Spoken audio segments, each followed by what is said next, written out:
Hold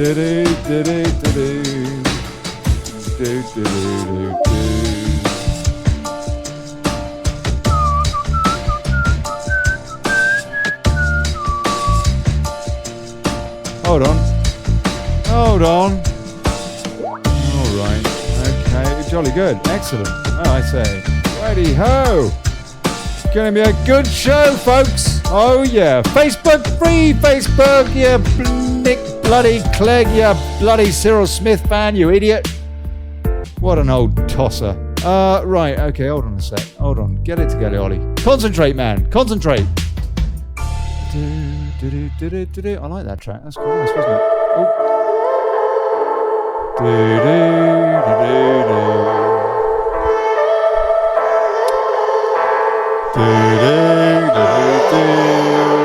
Yeah. All right. I'm feeling so hollow. Are you? Don't you know? How would I know? Don't you know? Barely know what the date is, love. I'm living in shadow. Oh yeah. What do you think? You're a shadow government? Don't you know? Yeah. I fell for fool's gold. I fell for fool's gold. What did I know? Do us a favour, folks. Share the show, yeah. Share like mad, please. Bless you. God bless you. Really good show tonight. We've got old Boosey coming up. I better call him, actually. And Robin Tilbrook coming up in an hour's time. Well, the actual show starts in about 3 or 4 minutes. Oh, God, blimey. I'll get some news tab sorted. Oh, dear.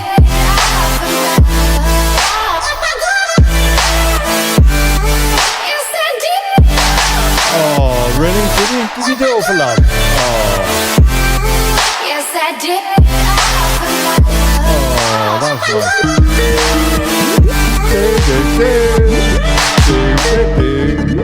And I did it all for love. Yes, I did it all for love.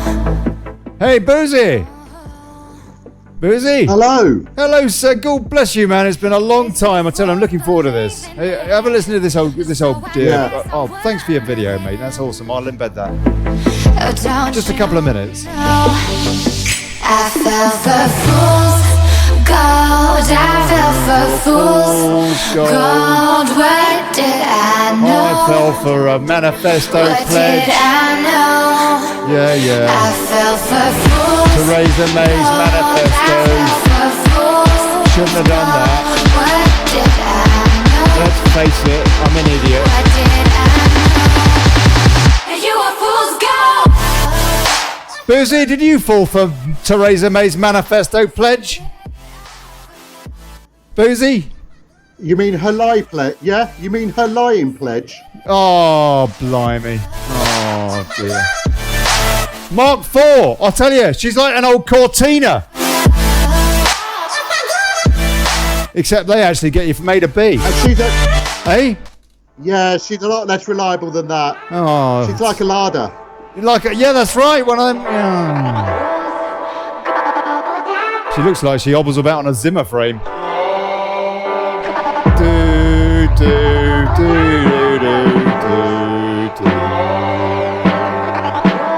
Oh, I see. Oh, YouTube's actually allowing me to stream on my own channel on YouTube tonight. Oh, thank you, YouTube. My goodness gracious me. Fascist networks. Right. It's time. Hold it. Oh, well, hopefully the president listens to my Facebook post. What's that? What's that, Boosey? I put a Facebook post on President Donald J. Trump's official Facebook, informing him of what Facebook was doing, silencing pro-Brexit voices, and saying that there was an upturn since a certain Mr. Nick Clegg became their head of global affairs. That's right. And how it needs to be investigated. Yeah. Especially seeing as Mr. Nick Clegg is in the US on a work visa. Right, Chris, hold that there. Hold that there. Hold that there. Hold it. Oh, okay, right, we're there. We hate Nick Bloody Clegg. Right. Hey, folks. Oh, blimey. Oh, no. Hold on. Oh, tits. Oh, blimey. Where's my fader? Right. That's it. Oh, no. Right. Hey, folks. Good evening, good people. Welcome to the Daily Betrayal Brino Groundhog Day Theresa Bloody May!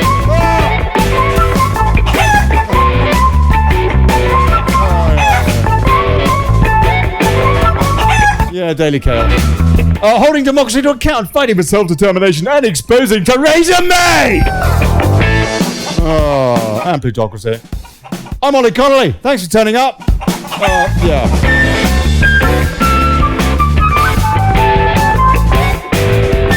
And now, DONT, the DONT electoral system, short for don't bother voting because they don't represent you anyway. And Tilbrook, Robin Tilbrook on the English Democrats. And this big run up to Thursday, especially extended show again tonight. Don't, whatever. And how will it affect smaller parties such as the English Democrats? And where does it work anyway? This so-called PR system, I don't know. I don't know. Chris Boosey, polls political, yeah. And then we got Robin Tilbrook popping in about an hour's time. He might call in a wee bit earlier, I don't know. Chatting up the English Democrats who are running on Thursday. All this in the run-up to Thursday, people. Special extended show today and all this week with EU election coverage. You can watch the show at apparently YouTube tonight, awfully kind of them, and on Facebook, taking your calls and the numbers up there. See you in the comments. Please support the show, paypal.me/Brexit. Thank you.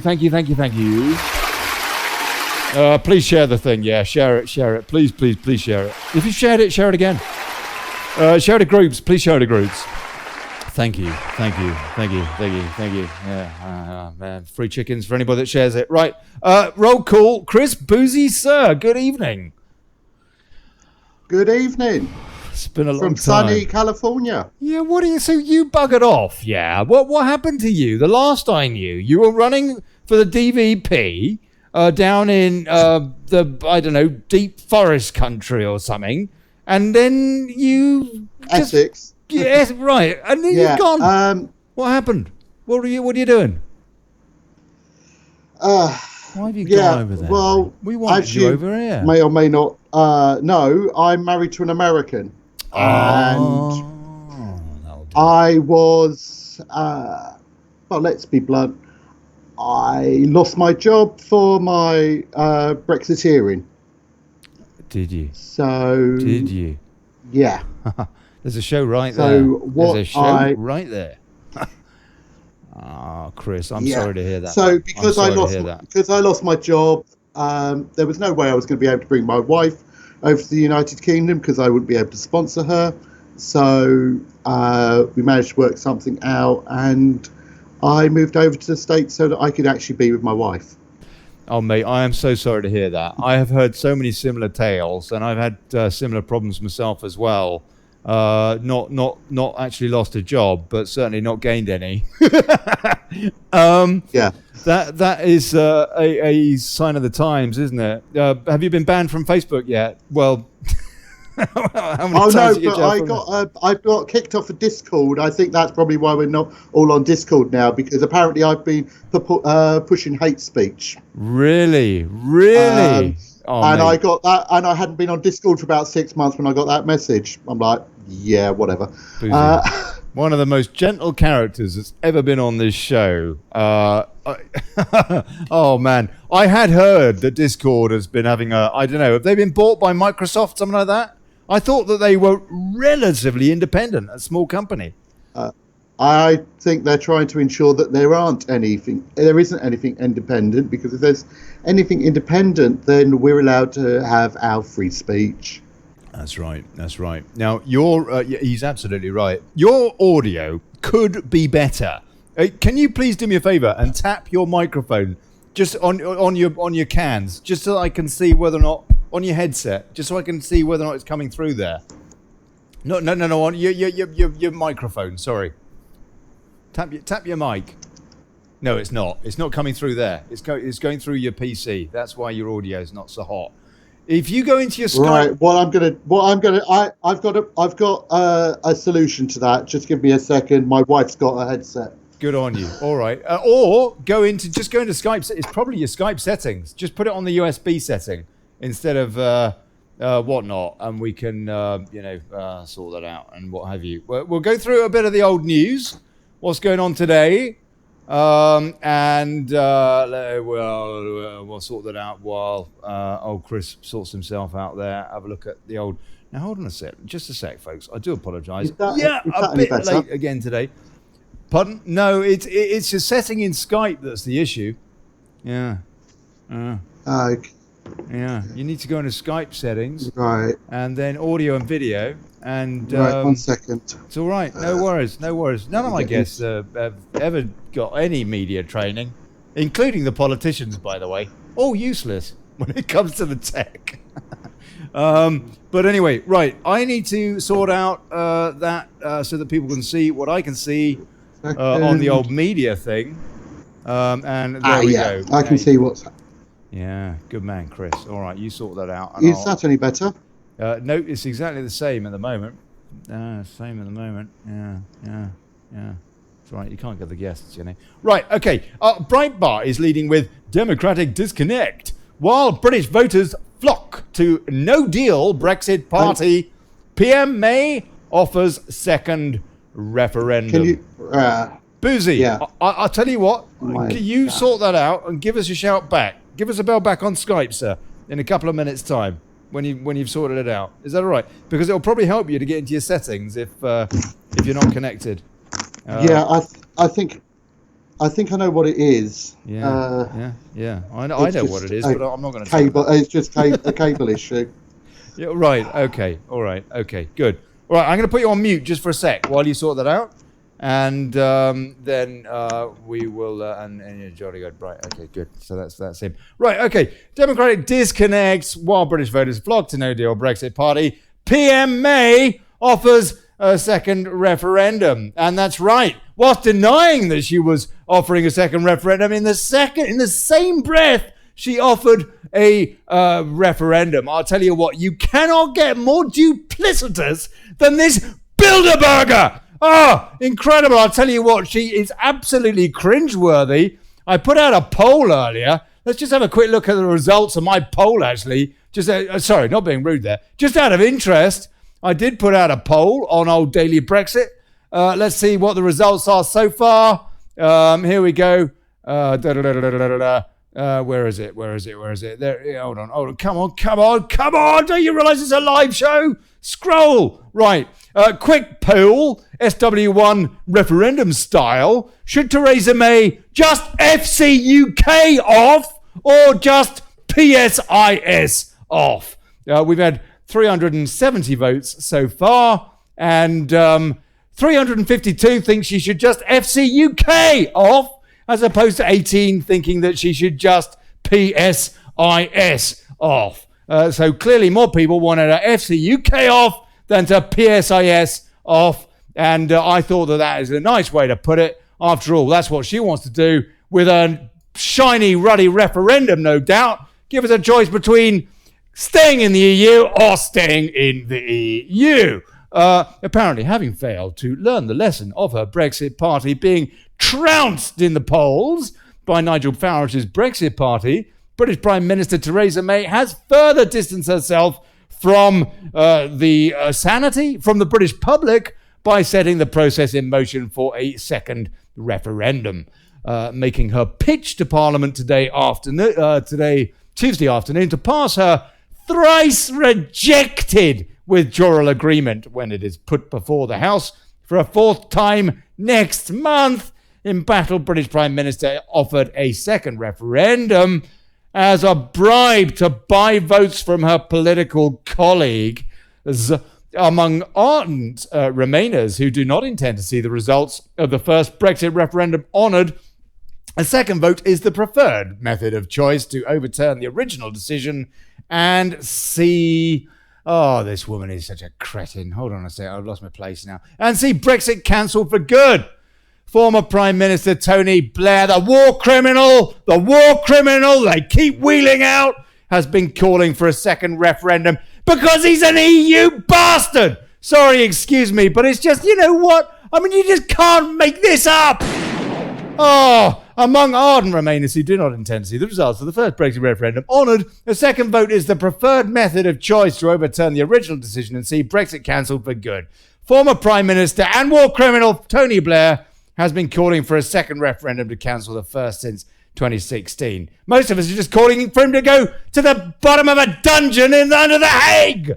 Anyway, while May's comments merely open the way for Parliament to vote on whether to have a second referendum, the political arithmetic in an overwhelmingly pro-EU House of Commons is such that if given the opportunity, Parliament will almost certainly impose a second referendum on the country.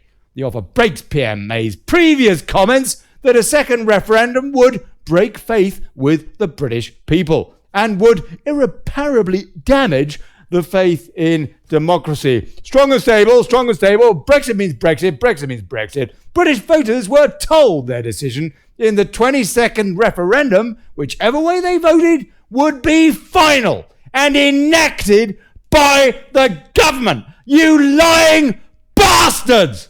All of you! In SW1, we're fed up!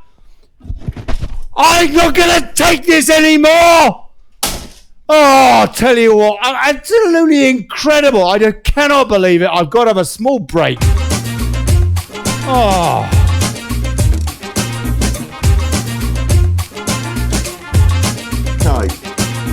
Oh, Chris, I'm sorry, man. I'll tell you what. I just cannot believe. Can you believe the duplicity of this cretin? What is this woman? Come on, you're a reverend, sir. You're a man of God. So I guess I should try to be good. Can't we just bury her? Well, speaking as a minister, I'd have to say that there is there is a thing called natural justice, and there is the law, and unfortunately, she's breaking the law, and therefore she should face judgment for her crimes. Unbelievable. I'll tell you what. Talk about karma. Hence why I say we're going to run out of that. We're going to run out of rope in the United Kingdom. Yeah, you know what? I mean, I've already been buying shares in popcorn factories. Everyone's run out. I'm going to buy shares in a lamppost factory as well now. If anybody wants to come in on me, I'll cut you a deal. Just need a bit of seed capital. We'll set up a lamppost factory. Unbelievable. Okay, all right. They go on. Oh, I don't know. May's move towards a softer yet approach.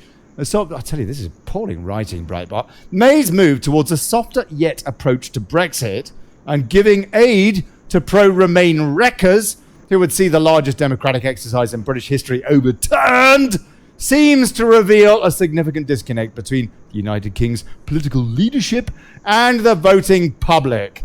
The latest polling shows the British public willing to back the newly formed Brexit Party, which is campaigning solely on taking the United Kingdom out of the European Union without a deal, exiting on WTO terms. Breitbart London reported this month on polling for Thursday's national election to select members of the European Parliament when the Brexit Party came first with 35%. I think they're up to 36, 37 now. Theresa May's soft Brexit Conservatives polled just 9%, which means 9% of people are morons, putting them in fifth place. Even polling for the yet-to-be-announced general election is grim reading for May, where despite a long-standing habit of voters shifting back towards mainstream parties for Westminster, the Brexit Party is still polling ahead of the Conservatives.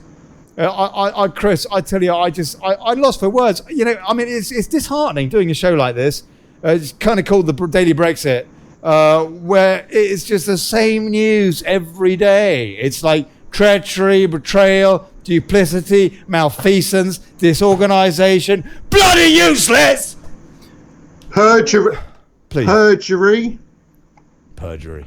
Perjury? Perjury, which is a high crime. I'll tell you what, we need to. It's a constitutional crime. We can never perjury when you make when you state things that are like the Prime Minister, and by the fact that it was put into the Queen's speech. Now the monarch have, if we do not get Brexit, have committed perjury, which is a high crime. Well, she's not doing much. She's not very. In the state, and perjury isn't she supposed to be looking by the after Constitution is an equal crime to treason. Didn't she take anyway? Look, okay, let's have a listen and just see what this nightmare woman from hell, this psychopath, has to say. Let's just have a listen to this and go through it. Chris, do me a favour, sir. I don't want to mute you because I want you to chip in during this speech as well, if you want to say something. But please, can you mute your mic when you're not talking? Because you're still going through your PC microphone, and it's quite noisy. Your background noise. I've got Jamie Miller calling. Jamie, mate, I'm sorry. I'm not taking any calls for I don't know quite a while. And by the way, you are damn rude to Robin Tilbrook. So if you're going to call in and try and talk to him the way you did last time, I'm just going to cut you off for being a troll, mate. But anyway, if people do want to call in, as they know, I take calls, generally speaking, from the bottom of the hour. But let's have a listen and hear what this duplicitous turd had to say today, because this is important, unfortunately.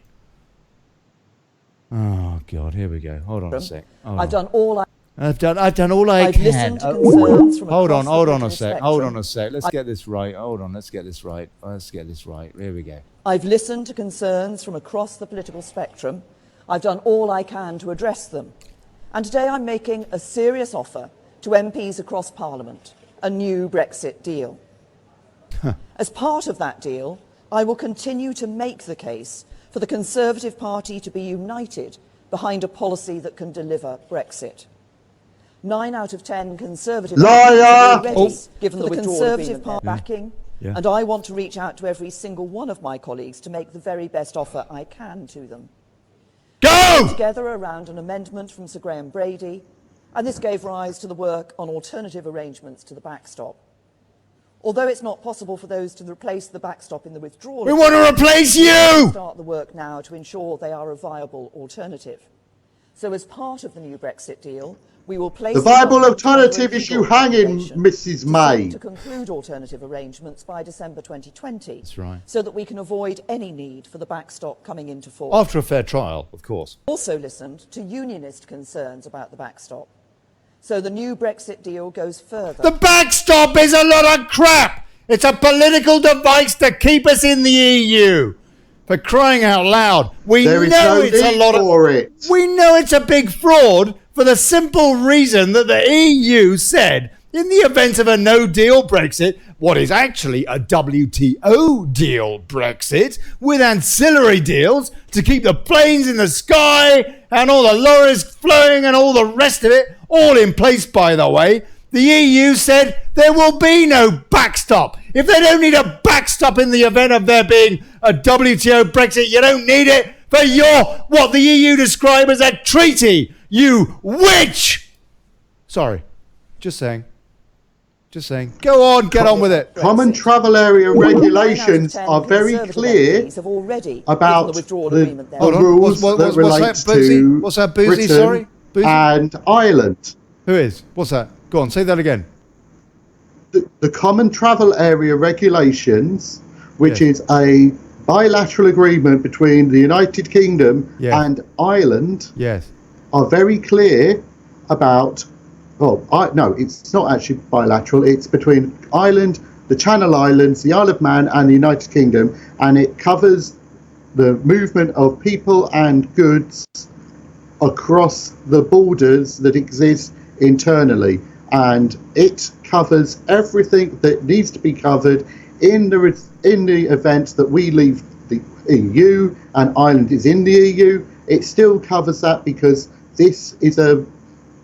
Ireland is required to do any checks for anything that's going outside of the EU from the EU and vice versa. So there is regulations already in place that cover everything that they need. The backstop is completely superfluous to anything that is needed. The only reason the EU wants a backstop is because it is a treaty that exists that does not relate to the EU, and they do not have any power over said treaty, and they don't like the fact that the power is in somebody else's court. Thank you, Boosey. Thank you. As Patrick Collins says, she couldn't deliver a pizza. Let's just resume her trying to deliver this turd. Their backing, and I want to reach out to every single one of my colleagues to make the very best offer I can. Boosey, mute. We came together around an amendment from Sir Graham Brady, and this gave rise to the work on alternative arrangements to the backstop. Although it's not possible for those to replace the backstop in the withdrawal agreement, we can start the work. Yes, it is! Before they are a viable alternative. Just tell them! Talk trade or bugger off! That's all she ever needed to do! Obligation to seek to conclude alternative arrangements by December 2020, so that we can avoid any need for the backstop coming into force. I've also listened to unionist concerns about the backstop, so the new Brexit deal goes further to address these. It will commit that, should the backstop come into force, the government will ensure that Great Britain will stay aligned with Northern Ireland. We will prohibit the proposal that a future government could split Northern Ireland off from the UK's customs territory. And we will deliver on commitments to Northern Ireland in the December 2017 joint report in full. We will implement paragraph 50 of the joint report in law. The Northern Ireland Assembly and Executive will have to give their consent on a cross-community basis for new regulations which are added to the backstop. And we will work with our confidence and supply partners on how these commitments should be entrenched in law. This new Brexit deal contains significant further changes it's worse. to protect the economic and constitutional integrity of the United Kingdom. Yeah, give us a customs union and give them a veto on our future. You silly cow! The concerns of all parts of the community in Northern Ireland. But the reality is that after 3 attempts to secure parliamentary agreement, we will not leave the European Union unless we have a deal that can command wider cross-party support. And that is why I sat down with the opposition. I've been serious about listening to views across the House throughout this process. What about the British people? That's why when 2 Labour MPs, Lisa Nandy and Gareth Snell, put forward their proposals to give Parliament a bigger say in the next phase of the negotiations, I listened to them. So the new Brexit deal will set out in law that the House of Commons will approve the UK's objectives for the negotiations on our future relationship with the EU, and they will approve the treaties governing that relationship before the government signs them. And while the talks with the opposition did not reach a comprehensive agreement, we did make significant progress in a number of areas, like on workers' rights. I'm absolutely committed to the UK continuing to lead the way on this issue, but I understand people want guarantees, and I'm happy to give them. So the new Brexit we want you to will go! offer new safeguards to ensure these standards are always met. We will introduce a new workers' rights bill to ensure UK workers enjoy rights that are every bit as good as or better than those provided for by EU rules. And we will discuss further amendments with trade unions and businesses. The new Brexit deal will also guarantee there will be no change in the level of environmental protection when we leave the EU. And we will establish a new independent Office of Environmental Protection to uphold the highest environmental standards and enforce compliance. The new Brexit deal will also place a legal duty on the government to seek as close to frictionless trade with the EU in goods as possible, subject to being outside the single market so and all ending you're saying, freedom Mrs. of movement. May, is that you're going to have regulatory alignment which prevents any trade deals with other countries because you're going to be doing exactly the same as what the EU is doing, and you're just going to rubber stamp everything that the EU is doing, even if we were not in. So we would be by proxy in, and we'd just be doing as we're told. That's right, Boosey. That's right. That's right. Let's just hear the rest of what she has to say. To deliver this, it's quite long, but I mean, this is important. The UK will maintain common rules with the EU for goods and agri-foods products that are relevant to checks at the border. This will be particularly important for our manufacturing firms and trade unions, protecting thousands... It takes them minutes to sort out that stuff. It takes them minutes. They've all been on, all the businessmen and what have you, saying how dead simple it is. Sorry, how... Go on. How are we protecting the trade union workers when we have rules and regulations about the shipyards and manufacture things like steelworks, where we're losing British steel? That's right. Fishing, just gave it away. Oh, you can have that. That's fine. The deals have the waters to other EU countries, because we cannot give preference to our own countries' workers. That's right. Unless we can prove that there is a national security issue, and with the push for a single EU army, that kills any argument on national security grounds, meaning that because we're part of the one military force, so how can there be a national security issue pan EU, which means that any and all building of vessels, including our nuclear deterrent, can be put in any country within the EU. Oh yeah, that's right. They want other people to build them now, don't they? They don't want to build up. Well, they want our steel industry to have the benefit. I mean, whatever's left of it. They don't want them to be building on the Clyde anymore. They want a bunch of foreigners to be building our warships. I mean, it's just an absolute joke. This woman is a moron. Of jobs that depend on just-in-time supply chains. The most difficult area is the question of customs. At the heart of delivering Brexit lies a tension between the strength of our ambition to seize the new opportunities that Brexit presents and the need to protect the jobs and prosperity that are built on an interconnected relationship with other European economies. Who have a trade?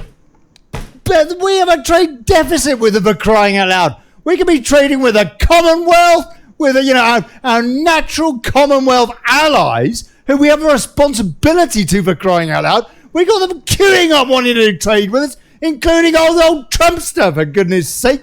Hold on, here she goes. This ambition should not be divisive. There are many people who voted to leave who also want to retain close trading links with Europe, just as there are many people like myself who voted to remain and yet are excited by the new opportunities that Brexit presents. Yeah, you job with Brussels, one of probably. The great opportunities of leaving the European Union is the ability to have an independent trade policy and to benefit from the new jobs and industries that can result from deepening our trade ties with partners across every continent of the world. But I've never believed that this should come at the expense of the jobs and livelihoods that are sustained by our existing trade with the EU. And to protect these, both the government and the opposition agree that we must have as close as possible to frictionless trade at the UK-EU border. Now, the government has already put a proposal which delivers the benefits of a customs union, but with the ability for the UK to determine its own trade and development policy. Labour are both sceptical of our ability to negotiate that, and you're useless! Trade policy. What does she have, 2.5 years, Boosey? They would prefer a comprehensive customs union with a UK say in EU trade policy, but with the EU negotiating on our behalf. If we're going to pass the withdrawal agreement bill and deliver Brexit, we must resolve this difference. It isn't Brexit! It is not Brexit in any way, shape or form. Go on, Boosey. The withdrawal agreement is basically the next step in the EU planning. Yeah, it is. Where basically become more of a vassal state. That's right. The only difference where we will become a single European state, as envisioned by the National Socialist Democratic Workers' Party of Germany and was written in Walter Funk's policy in 1942 when he was Reich's economics minister for the Nazi Party. Yeah, what was when that? They were in power in Germany, i.e. the EU, a Nazi plan. Yeah. Yeah, absolutely. I mean, let's be clear. And the original commissioners were all Nazis. This WAB is basically exactly the same as what we've had, except that we lose all political power that we've had up to now. No veto, no representation, no MEPs, bugger all. And we give them a veto. It's like saying to your next door neighbour that it keeps telling you what a stupid person that they think you are. It's like giving them the keys to your house and saying, give them back when you're finished taking the furniture. That is what it is.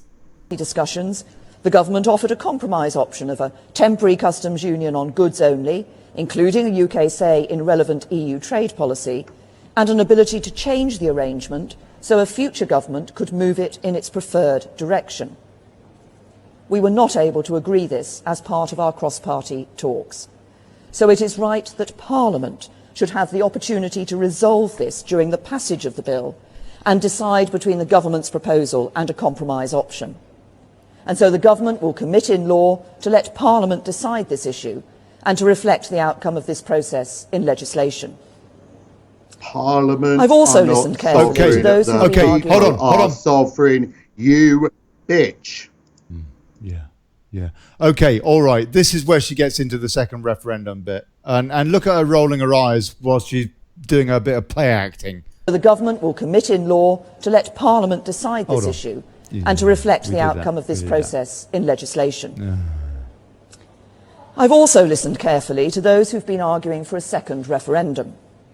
I've made my own view on this clear on many times. Did you see that? There was an Emily Thornberry impersonation there.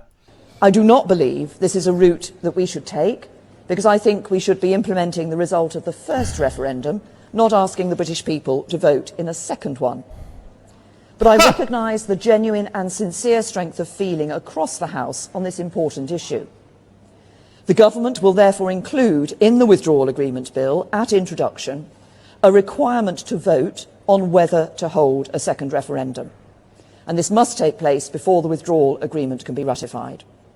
And if the House of Commons were to vote for a referendum, it would be requiring the government to make provisions for such a referendum, including legislation if it wanted to ratify the withdrawal agreement.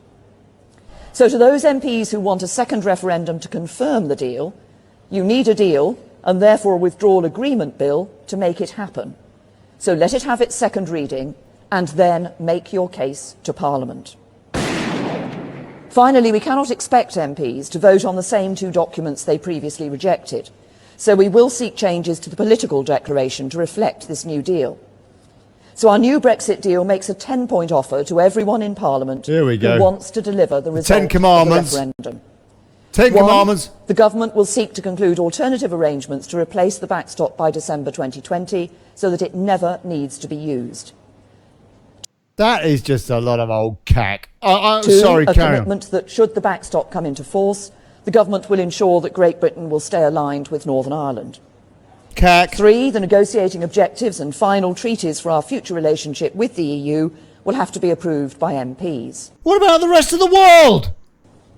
4, a new workers' rights bill that guarantees workers' rights will be no less favourable than in the EU. We can do that anyway. 5, there will be no change in the level of environmental protection when we leave the EU. We can do that anyway if we want to. It's up to us. 6, the UK will seek as close to frictionless trade in goods with the EU as possible. Just tell them trade or bugger off. It's so simple. They cannot afford not to trade with us. While outside the single market and ending free movement. 7, we'll keep up to date with EU rules for goods and agri-food products that are relevant to checks at the border, protecting the thousands of jobs that depend on just-in-time supply chains. We can do that if we want to. It's up to us. It's entirely up to us. 8, the government will bring forward a customs compromise for MPs to decide on to break the deadlock. We said we want to leave. 9, there will be a vote for MPs on whether the deal should be subject to a referendum. Right, okay. So basically now it's going to be a choice between no deal or May's deal, which is a deal for vassalage. Hence my poll earlier on. Would you like it a FC UK off or PSIS off? Please vote. It's your choice. And 10, your decision. Basically, the second Hold on, Chris. Go on, Chris. Go on. What'd you say? What'd you say, mate? The second referendum, as she is putting it, is going to be a decision between the withdrawal agreement and Remain, i.e., we will become full vassal state now or in 6 months' time. Basically, so it's actually even worse in 6 months' time. Okay, we'll come on to that. We'll come on to that in more detail in a sec. Let's hear her point 10. A vote for MPs on whether the deal should be subject to a referendum. That was point 9. And 10, there will be a legal duty to secure changes to the political declaration to reflect this new deal. Well, all of these commitments will be guaranteed in law, so they will endure at least for this Parliament. So, does that mean it can be? Does that mean it can be overturned by the next another government? Has she conceded that point, Boosey? Is that what that means? Yes. Parliament cannot bind its successors. That's what she's conceded. She's been trying to, so she's conceded that. You heard it on Daily Brexit First, people. Yeah. The revised deal will deliver on the result of the referendum. And only by voting for the withdrawal agreement... It does not! You liar! It does not! We said we want to leave the customs union, the single market, the ECJ. We want to control our borders. This doesn't allow for any of that. Bill at second reading. Can MPs provide the vehicle Parliament needs to determine how we leave the EU? So if MPs vote against the second reading of this bill, they are voting to stop Brexit. I'm sorry! I just cannot believe it! Unbelievable! Unbelievable! Oh, I tell you, it's just incredible, Chris. I just that basically is it, yeah. Let's hear a wrap up just for laughs, yeah. But I mean, that's basically it. And I'll be back in a second while you're doing that. All right, okay, all right, mate. Consequences could hardly be greater. Reject this deal and leaving the EU with a negotiated deal anytime soon will be dead in the water. And what would we do then? Some suggest leaving without a deal. But whatever you think of that outcome, Parliament has been clear it will do all it can to stop it. If not no deal, then it would have to be a general election or a second referendum that could lead to revocation and no Brexit at all. Who believes... Can you believe it? Can you believe what you're hearing? I know we've heard it before. Theresa May is the reason we've heard it before. But people like Theresa May are the reason we have these in America. Hold on, sir. Now, Chris, don't get me banned. Don't get this show banned, sir. Brandishing a gun on Daily Brexit. Okay, let's just hear that. I want you to hear that too, Chris. Just listen to what she says. Listen, this is blackmailing the entire country. Listen to this. Deal and leaving the EU with a negotiated deal anytime soon will be dead in the water. And what would we do then? Some suggest leaving without a deal. But whatever you think of that outcome, Parliament has been clear it will do all it can to stop it. It is not no deal. It's a WTO deal. It's a deal that most of the world works on. It's not a no deal. It is not crashing out. That is a lie. It's a lie. It's a lie that the entire fake stream media is spinning, that cow is spinning, that her government, that like the morons like bloody Hammond is spinning. It is not a no deal in any way, shape or form. If not no deal, it is impossible, then it would have to be a general election or a second deal. Yeah, well it is actually, because we've got the cushion of that's our backstop. The WTO regulations. Have a no deal. Sorry, Chris. If we were not signatories to the WTO, which we are. Yes. Listen to this. Listen to these threats from this creature from the Blue Lagoon. That could lead to revocation and no Brexit at all. Who believes that a general election at this moment, when we've still not yet delivered on what people instructed us to do, is in the national interest? I do not. And my views on second referendum are well known. Look at what this debate is doing to our politics. Extending it for months more, perhaps indefinitely. We want you to go! The whole country wants you to go! risks opening the door to a nightmare future She's got a lower approval rating than Corbyn. Come on. Yeah. Let's be blunt about it. Yeah. If you've got a lower approval rating than Corbyn, the people don't want you. She's very nearly finished. Just hear the rest of this quickly. Risks opening the door to a nightmare future of permanently polarised politics. Look around the world and consider the health of liberal democratic politics. And look across the United Kingdom and consider the impact of failing to deliver on the clear instruction of the British people in a lawful referendum. I am sorry. I mean, Boosey, mate. Where do they get this creature from? Where did they drag up this nightmare? This absolute national calamity in number 10. Unbelievable. Okay, I just briefly read the Sex Press. They're probably saying, oh, it's a great deal for Brexit. Because, of course, Express is just another libtard, crappy mag rag, whatever, shag rag. Now, I tell you, I'm a bit upset tonight, you might have guessed. Theresa May has made a statement on her new Brexit offer to MPs, which includes giving MPs a chance to vote on holding a new Brexit referendum. She told the Cabinet the withdrawal agreement bill is the vehicle which gets the UK out of the EU and is vital to find a way to get it over the line. Following the meeting, Mrs May's spokesman said the discussions included alternative arrangements, workers' rights, environmental protections and further assurances on protecting the integrity of the UK in the unlikely event that the backstop is required. He added the talks covered the whole range of topics related to the withdrawal agreement bill, including customs arrangements and calls for a second referendum, a second chance of democracy, mate.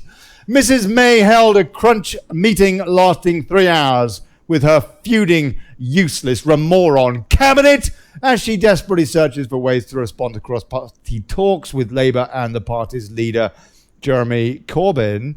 The Prime Minister is still trying to win the support of opposition politicians for a Brexit deal, reportedly including potentially offering a much tighter customs relationship with the... Okay, you know what? Boosey, the thing that frightens me is that she's going to succeed. Is she, though? This is the thing. This is why these elections are important.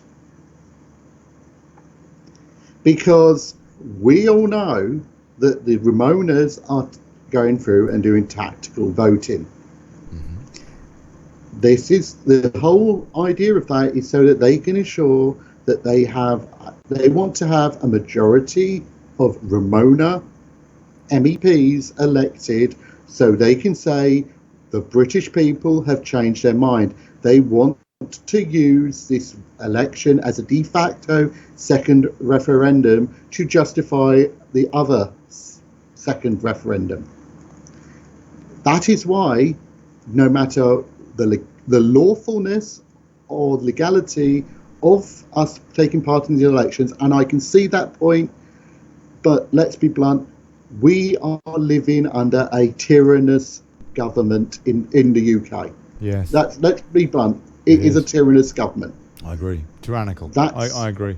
That's the fact of it. They are not adhering to the law or legislation one iota. No, so they don't give us stuff. They make it up as they go along. We can't be hamstrung by that ourselves. That's why we need to take part, and we need to ensure that as many Brexiteers are elected as possible on Thursday into the European Parliament, and then we can say, no, we haven't changed our minds. If anything, the strength of feeling has increased, and try this second referendum and stuff like this at your own peril, because we will come out in force and we will win this one with an even greater majority, and we will deal with you through the courts once we've sorted out the courts. And we will do a drain the swamp in the UK. It's harder in the UK because, as I say, our duty to keep and bear arms, because in the UK, by our constitution, we have a duty to keep and bear arms, has been revoked unlawfully by legislation. Into over two actually, stages. the UK law is stronger than the American law on the right on keeping and bearing arms. But I'm sorry, because is it? we've allowed ourselves to be disarmed. Yeah, we are now in a Hungerford and situation Carry on. where it is harder for us to remove them from power. Okay, let's take a few comments over on YouTube, because Google has very, very kindly allowed me to actually stream on YouTube tonight, and presumably has notified people that the show was going on. People that subscribe to the show.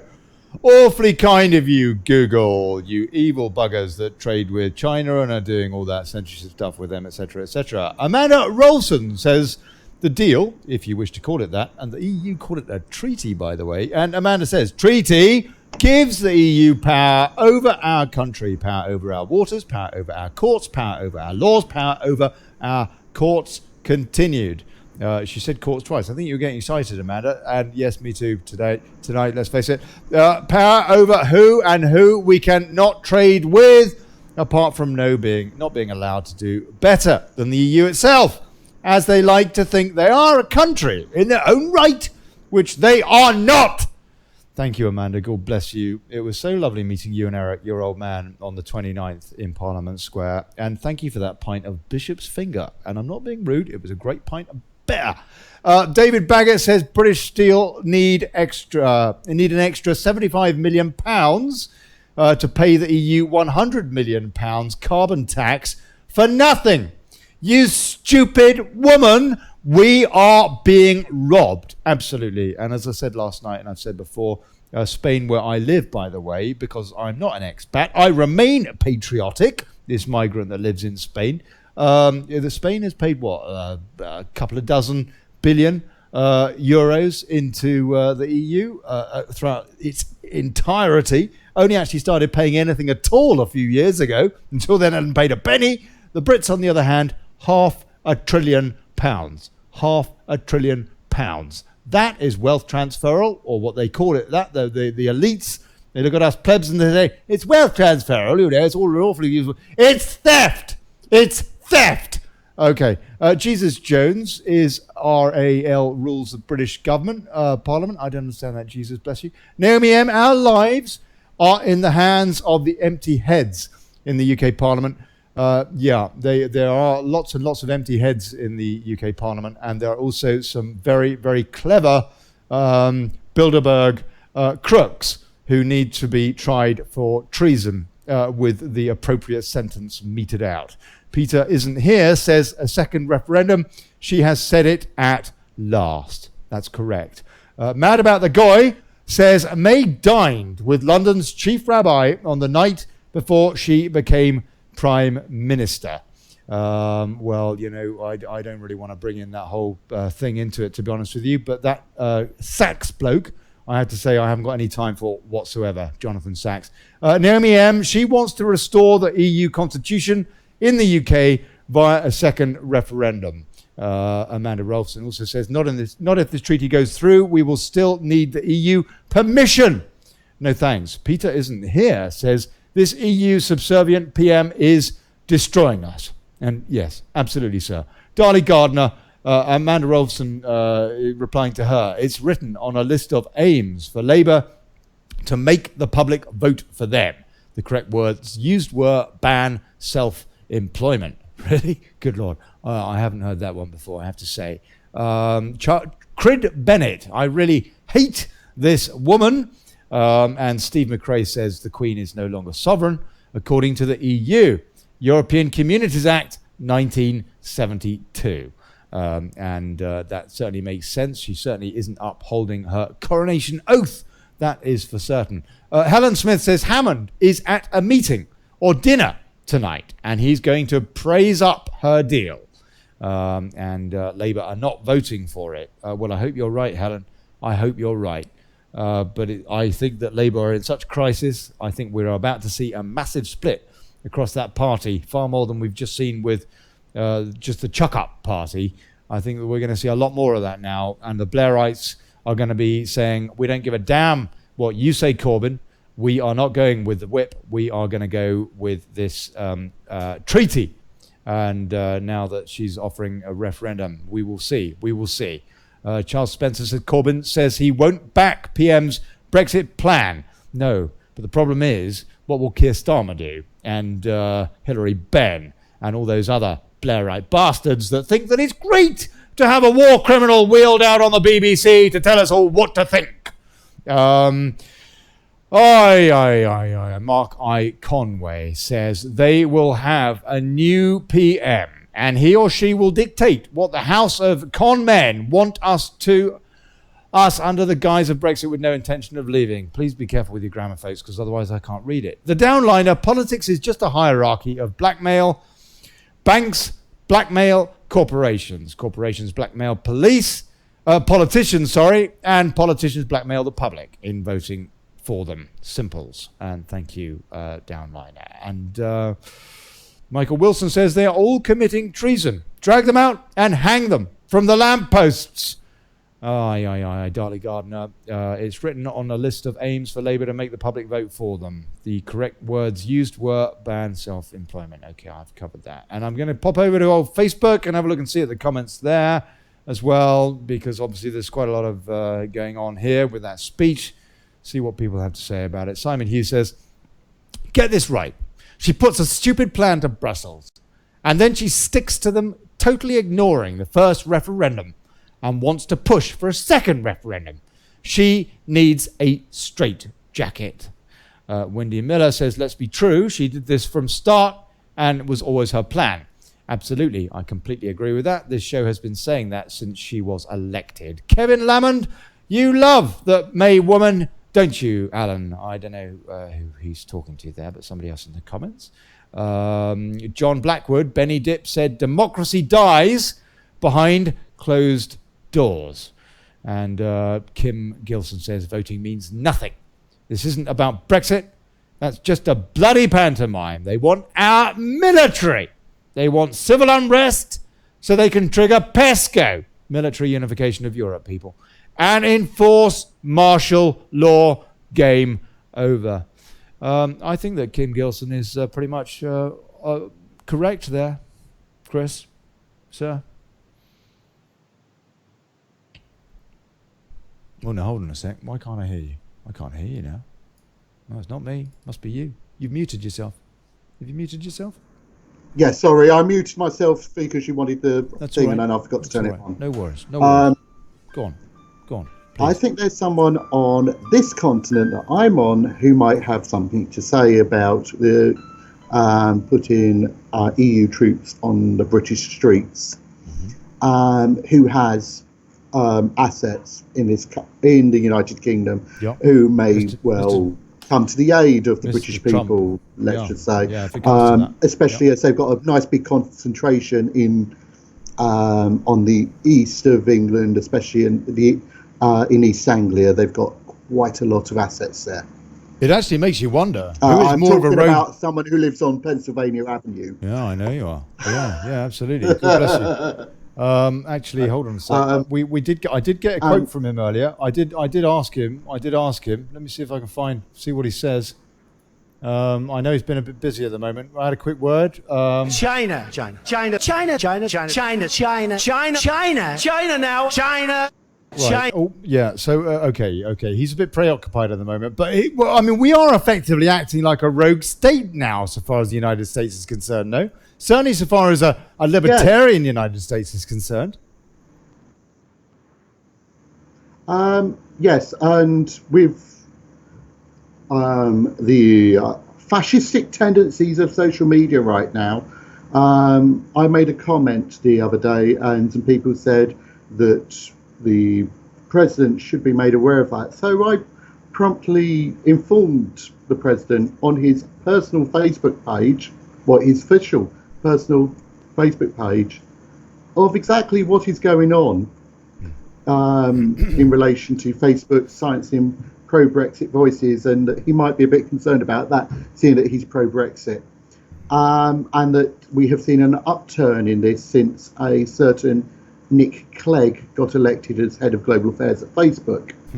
Now, I kind of made the friendly suggestion that an investigation into Facebook's dealing with pro-Brexit pages should be looked at, seeing as Facebook is an American entity and therefore is bound by the First Amendment. And because we are members of the site that is Facebook, and it is an American entity, we are protected by the First Amendment by legal precedent. Therefore, if Facebook is infringing upon the First Amendment, that is a serious felony, and Facebook can be dealt with that. And if they find that a certain Mr. Nick Clegg is the architect of this, then as he is in our work visa, he is required to keep himself squeaky clean and not break the law in any way, shape or form. And if he's convicted of a felony, that would result in his deportation and ban from the United States for a minimum of 15 years. And I thought it would be quite helpful to inform the President of that matter to the courts. Yeah, no, absolutely. In fact, with regards Robin Tilbrook, who's going to be coming on in just a few minutes' time, bless him, to tell us about his campaigning for Thursday with the English Democrats. Predominantly, I'll ask him about the court case briefly as well, just to get an update. Do we want to cover the hot? Do we want to quickly cover? Yeah. I do. But I wanted to say, Chris, I do. No, please, Chris, stay with us, mate. I'd like you to stay with us if you want to, because I want to ask him about that as well, and how it affects small parties. And I know that you know how it affects small parties. I don't. I'm very ignorant about how the whole HONDT thing works.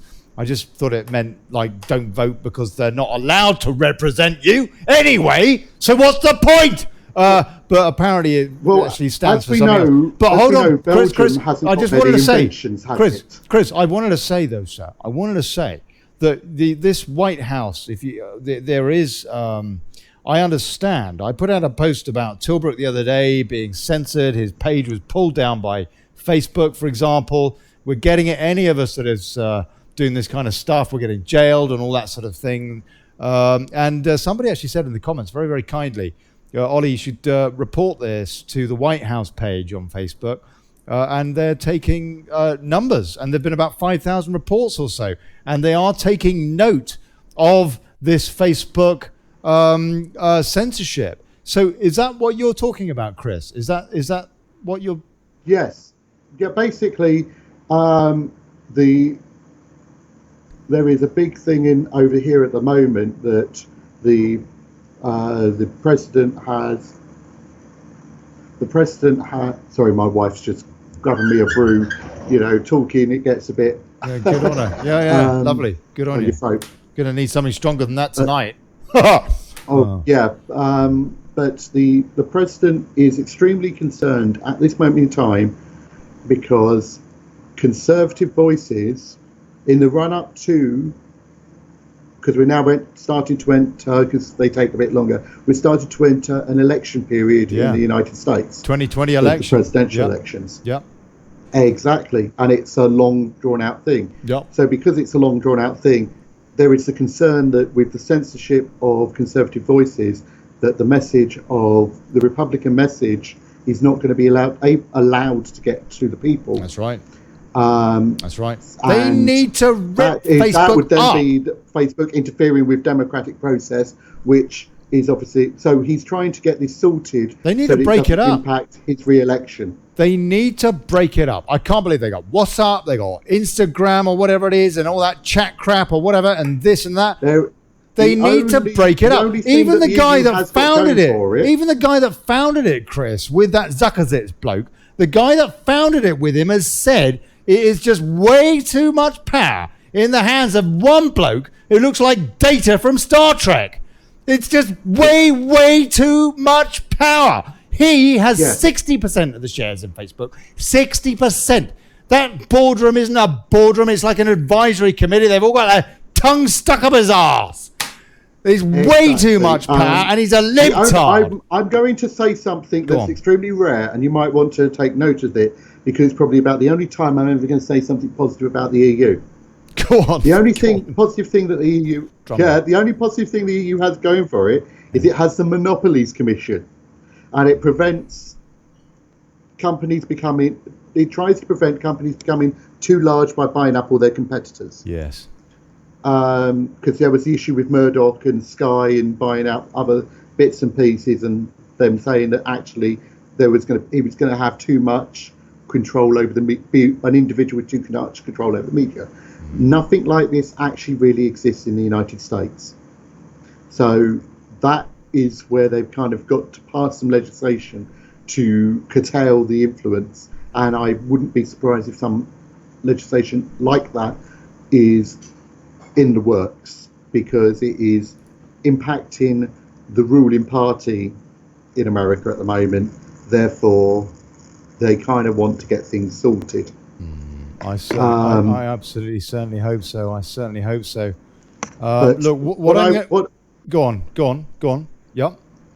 Go on, Chris. So basically, we have got a friend in America, and he's the only people he's actually given any time for when they come over from the EU. Yes. Are the Eurosceptics, and he's making any Europhiles, like he made Juncker bend over, hold on to his ankles and say thank you very much, sir, when the EU came to discuss a treaty with America.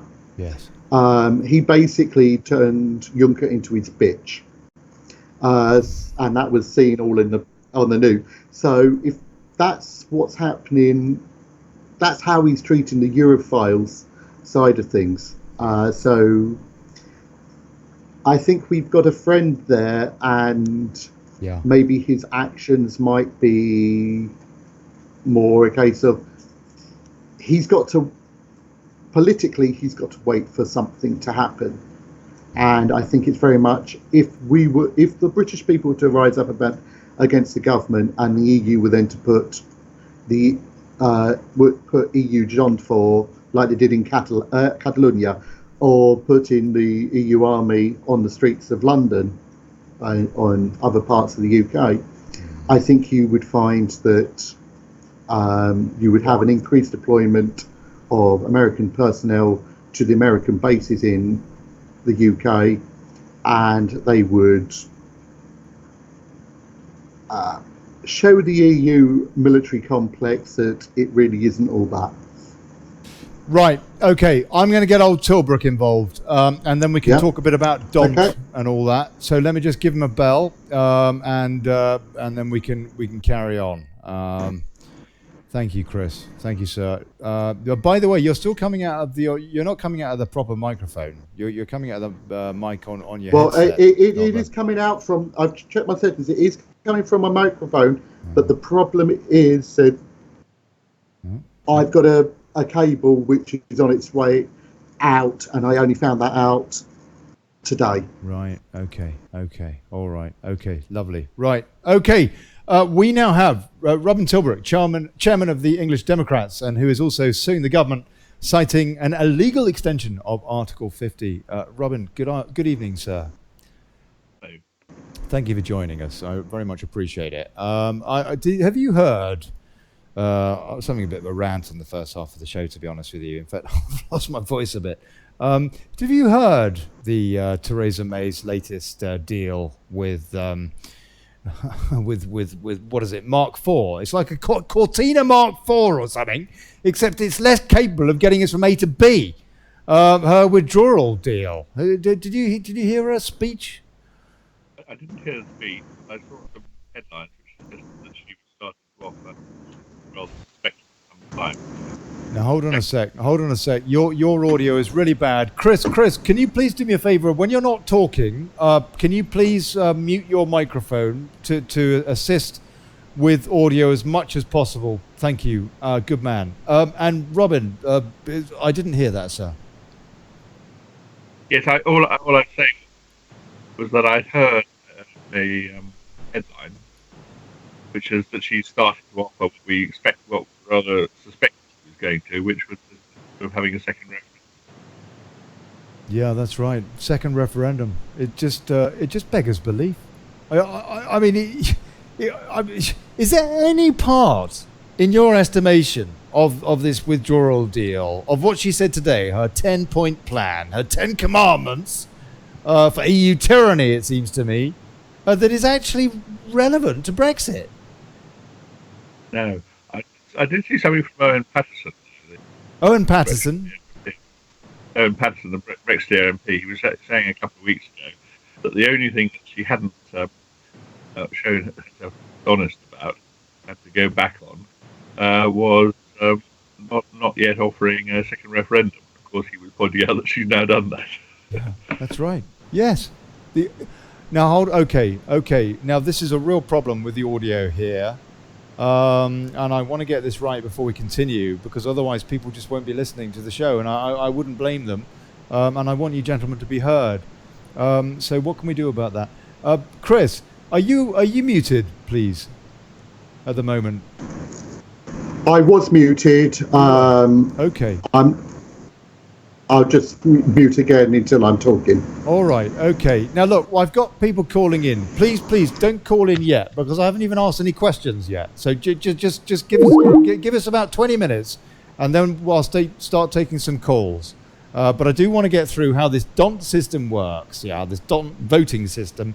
And one or two basic questions but probably questions that generically people just want asked, and then we can go in and you can, please fill in the gaps that I've missed.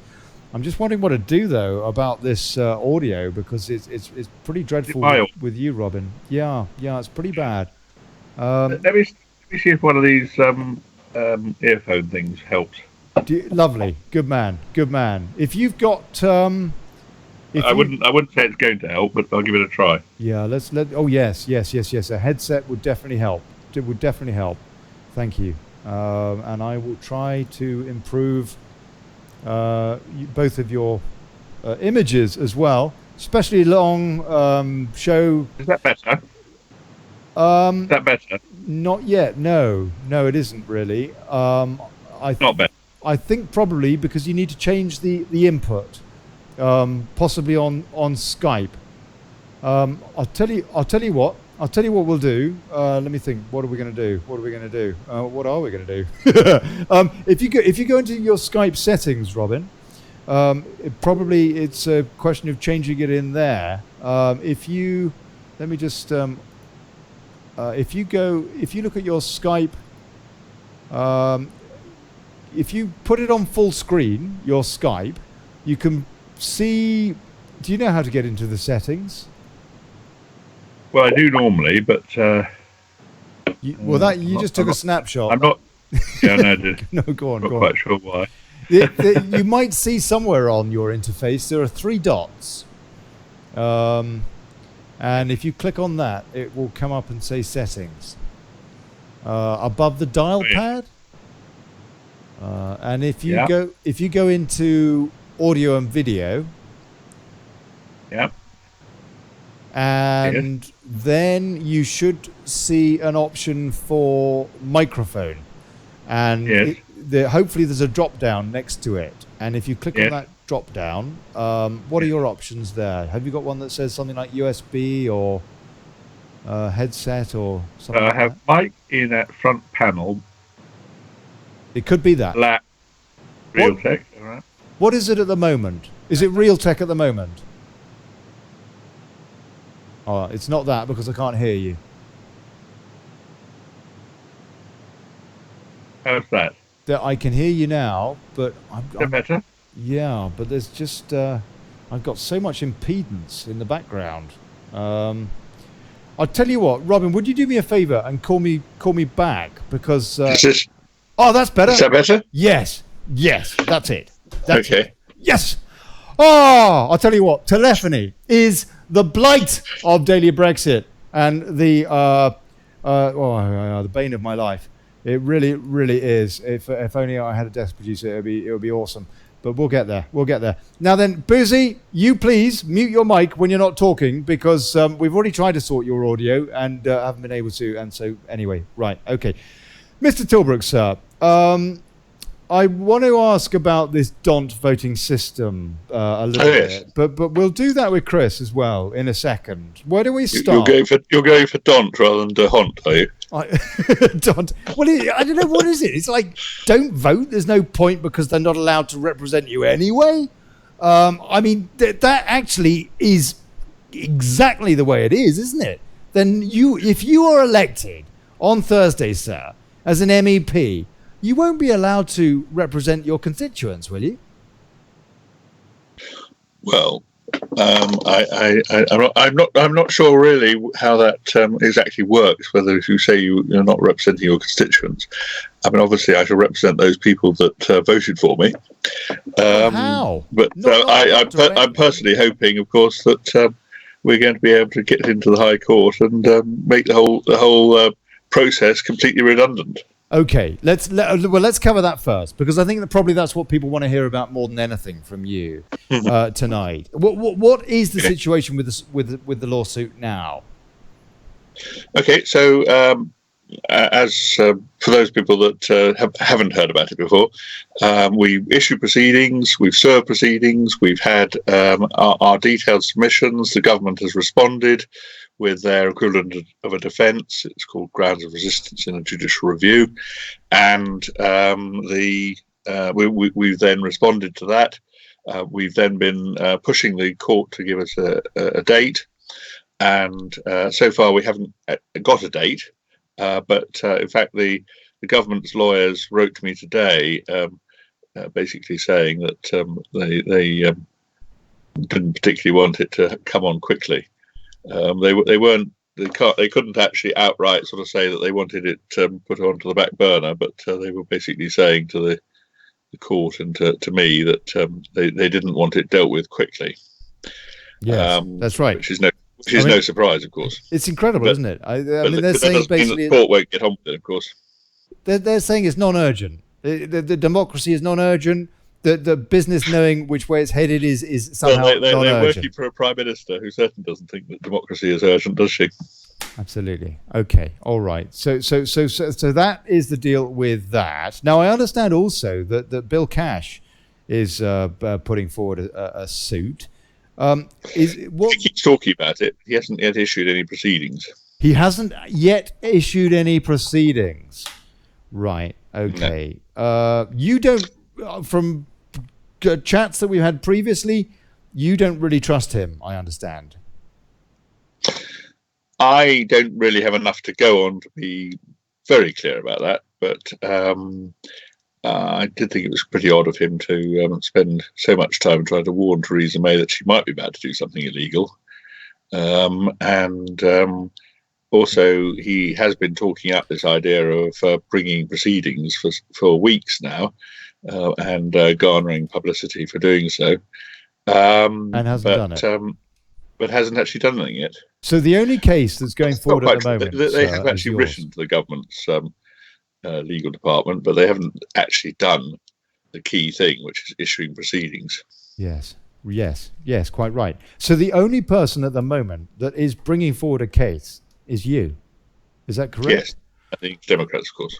Right. Okay. And the English Democrat. Right. Okay. Thank you very much indeed. And we'll keep on to that. So basically, now, what are we waiting for? In a judicial review, the sort of there's a stage that you go through where the court either grants permission and then you wind up with your full hearing, or just as likely they may do what they did in the Gina Miller case, which is have a so-called rolled-up hearing where you get your permission stage and the actual hearing in one go. And it's worth remembering that the government's lawyer, who's their top man, who is James Eadie QC, who did the Gina Miller case. He's also been instructed in this case. So they're putting the big guns on this, basically. They've got their top man on it. In the Gina Miller case, he put forward the suggestion that it was actually unconstitutional for the court to even hear her case. And in our case, of course, he's being equally dismissive of what we're trying to say. Right. Okay. I don't know whether it's a good thing that you've got him up against you or not. Really. I mean, well, I was. Go on. Quite a lot of people have written into the BBC to complain about the fact that they gave wall-to-wall coverage to Gina Miller. Yes. But at this stage, they're not even prepared to mention us at all. In fact, actually, going slightly off of where I was going to go with, we have heard that Laura Koonsberg has actually specifically confirmed that we are actually blocked from having our case mentioned by the Central BBC. Really, Laura Koonsberg has confirmed that. Wow, that is amazing. Is that a BBC directive, or is that a D-notice coming from the government? I don't know enough about exactly why. Obviously, I've been told that that's what she said. But how Orwellian? I was speaking to Dominic Castiani, who's the BBC's Home Affairs correspondent, and he personally sat through all the hearings on the Gina Miller case, and was obviously very enthusiastic about that when he thought that the Gina Miller case was going to derail Brexit. But he was basically saying to me that he thought that the fact that we've got Sir James Eadie against us showed that the government was actually taking the case really seriously. Right. Maybe Chris can pop in at this stage and just to give you a bit of a tip. I understand that this kind of censorship that we're seeing. I know you've been censored also on Facebook, haven't you? Yes. What was actually taken down? Some of you know that I've been covering this, but please, in your words, sir, what was actually taken down, and what sort of? So I had a Facebook profile. I've had it for 10 years at least. I've never been banned or told off by Facebook for anything I posted up, for the simple reason I haven't posted up anything particularly edgy over the years. No, sure. I've just kept people informed about what we're up to, nothing much more than that. And if there's a link from an interview or something like that, I've posted that up. I hadn't actually posted anything at all up on this particular on the profile for some days, and for weeks before that, I'd really only posted up about the case. So I can't really think that it was actually anything else other than the case that led to the profile being, as they put it, disabled. But of course, with Facebook, they don't actually tell you what it's all about. They give no reasoning at all, and there's no proper way of appeal, and there's no notice given. And in fact, I have now reported that to the police because the fact is I am actually a candidate in an election. Yes. And under the Representation of the People's Act, there are actually criminal offences involved in interfering with a candidate's election process. That's right. Absolutely. And I understand also that that's good to hear. So there's an official report into the police there, but your profile has not been reinstated. Then is that correct? No, that's right. Yeah, so they really are playing with fire, Zuckerzids. But also, well, I very much doubt our magistrates court or whatever it is that looks at this in due course will manage to get Zuckerberg to turn up to a hearing. He'd have to be served with some sort of subpoena, wouldn't he, to make him come? Well, he didn't bother turning up at Westminster, did he? He gave them short shrift. This guy is very, very dangerous, it seems to me. I was just saying, he owns 60% of Facebook. He runs the place like a kind of a dictatorship. His board of directors is more like an advisory,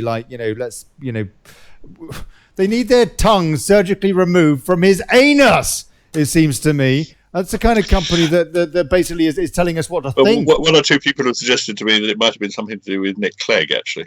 Well, yes, absolutely, absolutely. I'm saying things that are yes, anti-EU, and of course he's an absolute Euromaniac, isn't he? Yeah, absolutely, and a complete liar. A guy that told us about PESCO, about the military unification that is going ahead as things stand, that it was a dangerous fantasy.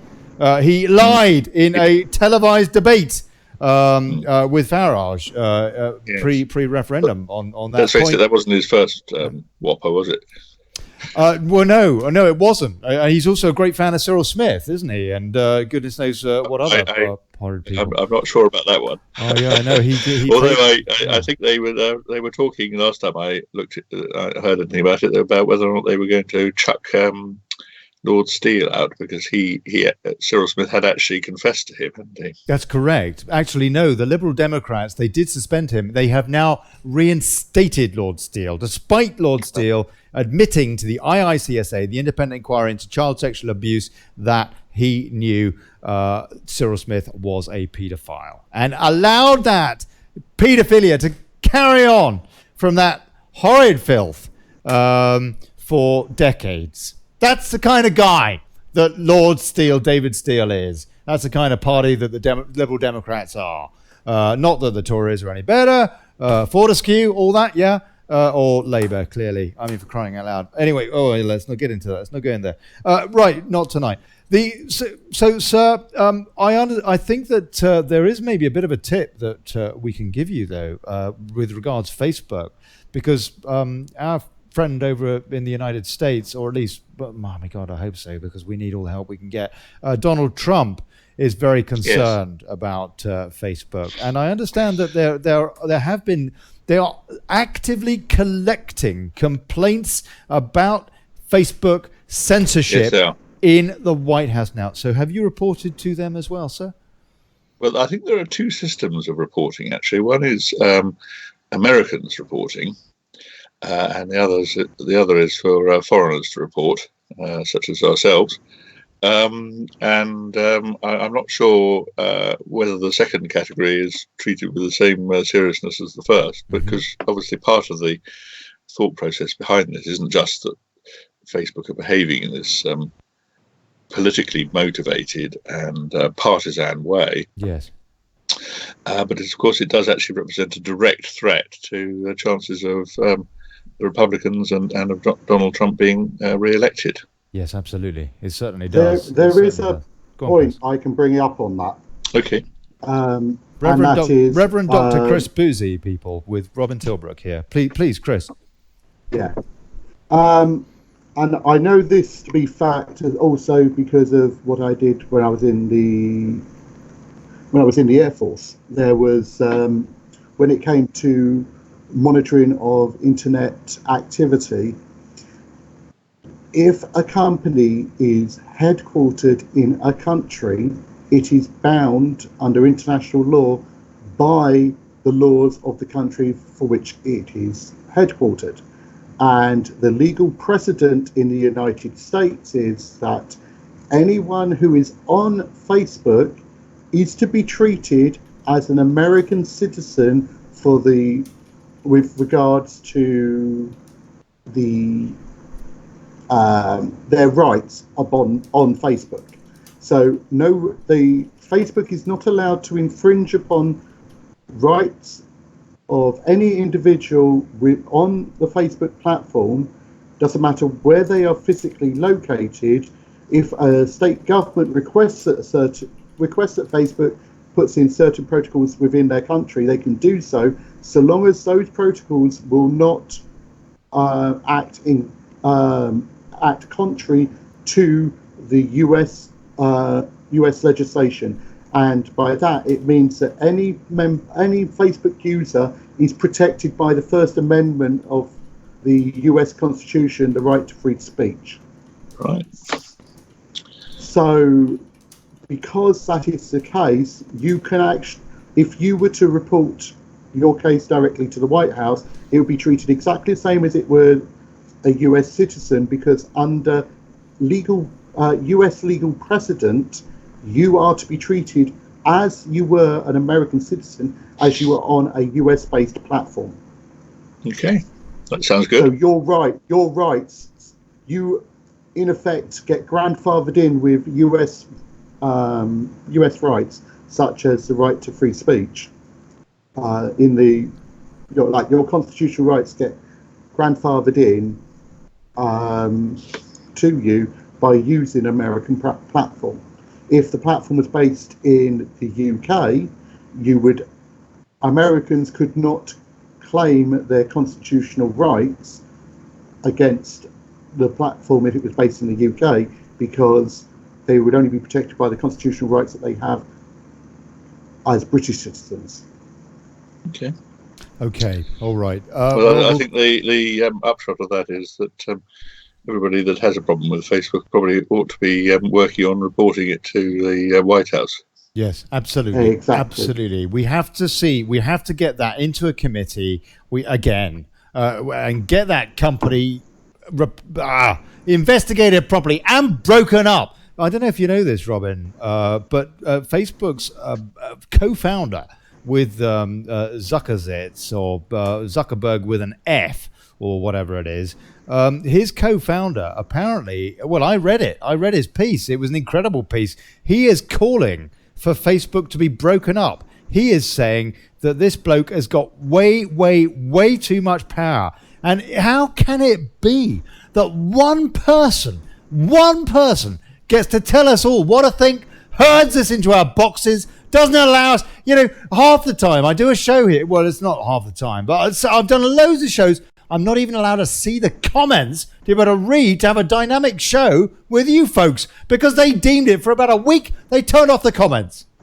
Just incredible. Anyway, that is the way. It's absolutely disgusting. I want to ask you, Robin, what kind of coverage you are getting then. So you're getting censored from the BBC. You've had that confirmed, but you are getting coverage. You were on the front page. I don't know if it was probably not the shag rag, but online, you were the top story of Express the other day, and I've seen you on RT today.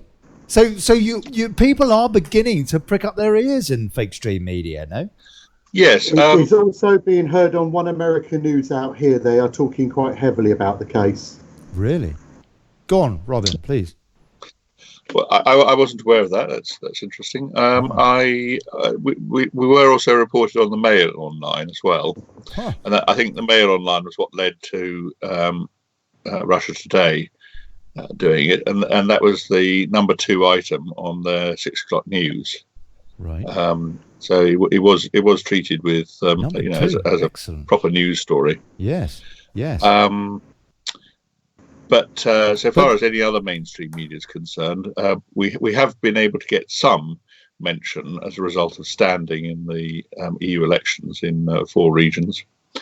So, for instance, today I did an interview with the BBC, and they certainly recorded me talking about the case. I haven't yet seen whether that actually got broadcast. Our lead candidate in Yorkshire, he's mentioned it every single interview he's done, and he tells me that in most of those cases, but not all, it got edited out. Of course, we have put it into our leaflets, so millions of people will have seen that we are actually running this case now. People, please share the show. Share this show.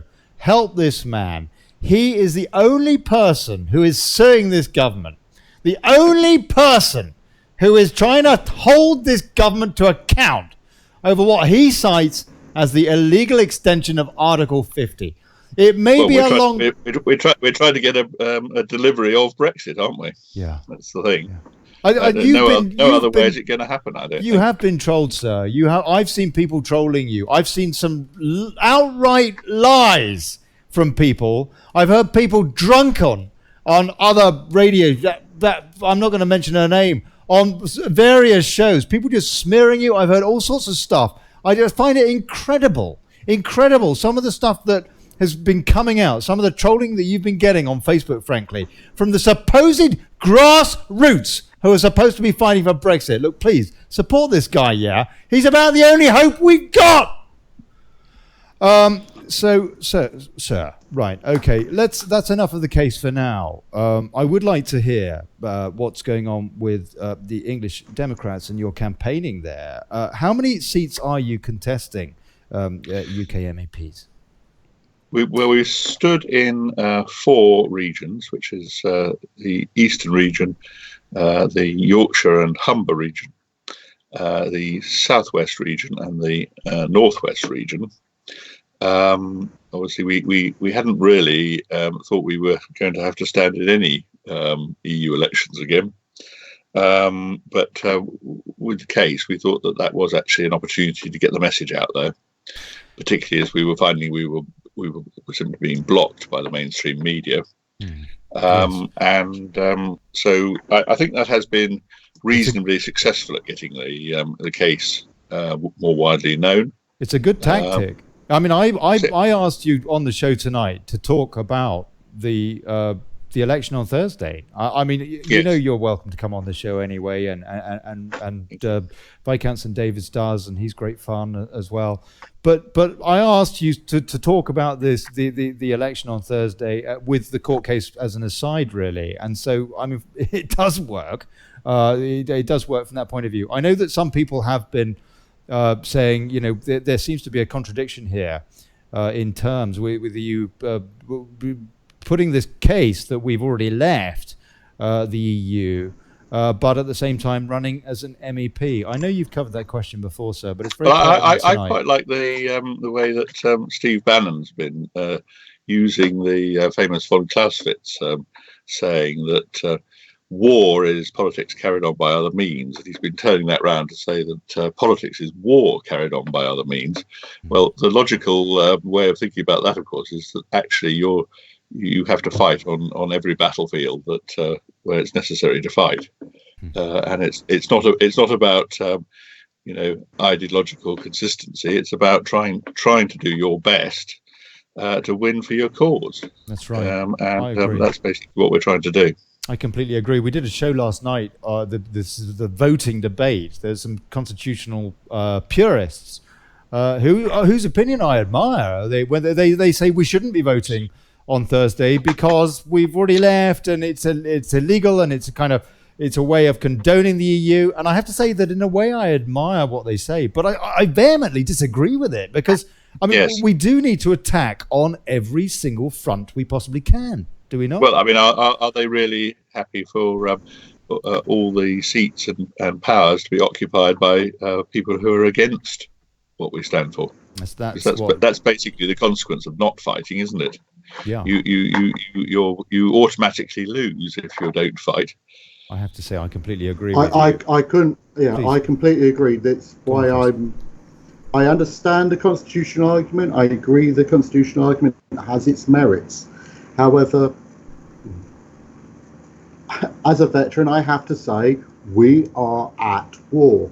War is dirty. Sometimes you have to do things in war that you may not necessarily agree with, but are necessary for the cause. Exactly. And in this situation, that is the situation we are in. And the fact remains that the Remoaners are organising. They are working to tactically vote to ensure that they can get the optimum amount of Remoaners into the European Parliament to try and have this as a de facto second referendum to justify the other second referendum that they want now, so that they can try and overturn Brexit. What we have to do is we have to well and truly trounce them and show that the Brexit vote is as strong, if not stronger, than it was in June of 2016, and therefore show that they are not going to win a second referendum. We are not going to let them win a second referendum, and the people have not changed their minds. If anything, the people have become more stalwart in their view that we must leave, and therefore prove to them at the ballot box that theirs is a minority view that needs to be put to bed. Totally agree with that. And I was thinking, if you were talking about veterans in war, it's a bit like saying if somebody invades your country, you stand on the sidelines saying, "Oh dear, that's completely wrong to invade, and we don't agree with the invasion." That's not actually going to do much good, is it? You've got to fight. Yeah, You've got to fight. Take up arms. Okay. That is your duty as a citizen. I can't remember exactly the quotation, but Churchill had rather a good line, didn't he? When he was being asked to do a deal by other cabinet ministers, he eventually said he absolutely wasn't going to do a deal, and the only way that he would give up is if he was lying on the ground choking in his own blood. Right. Okay.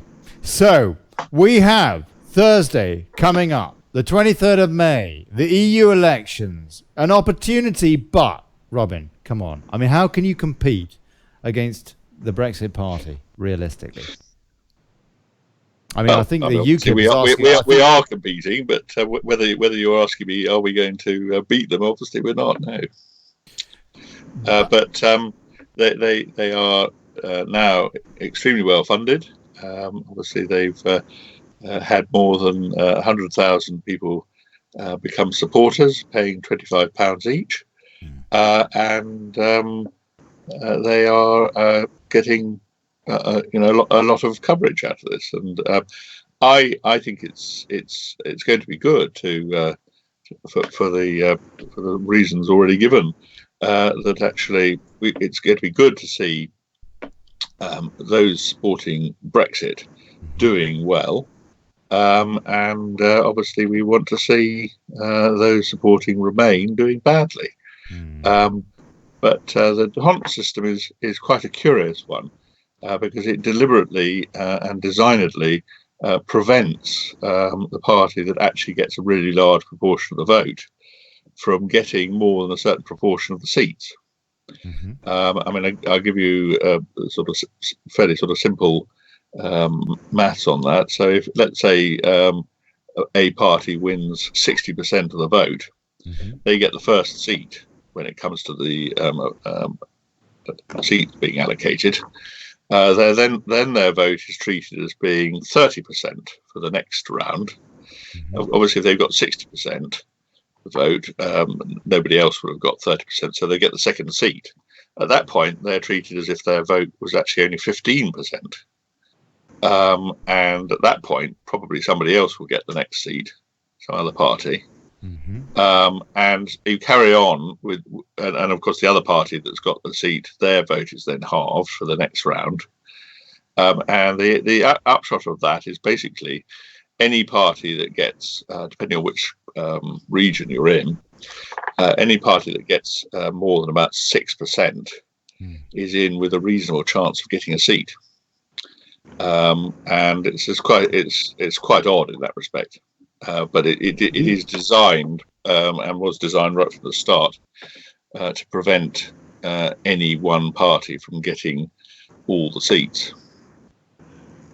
The system is actually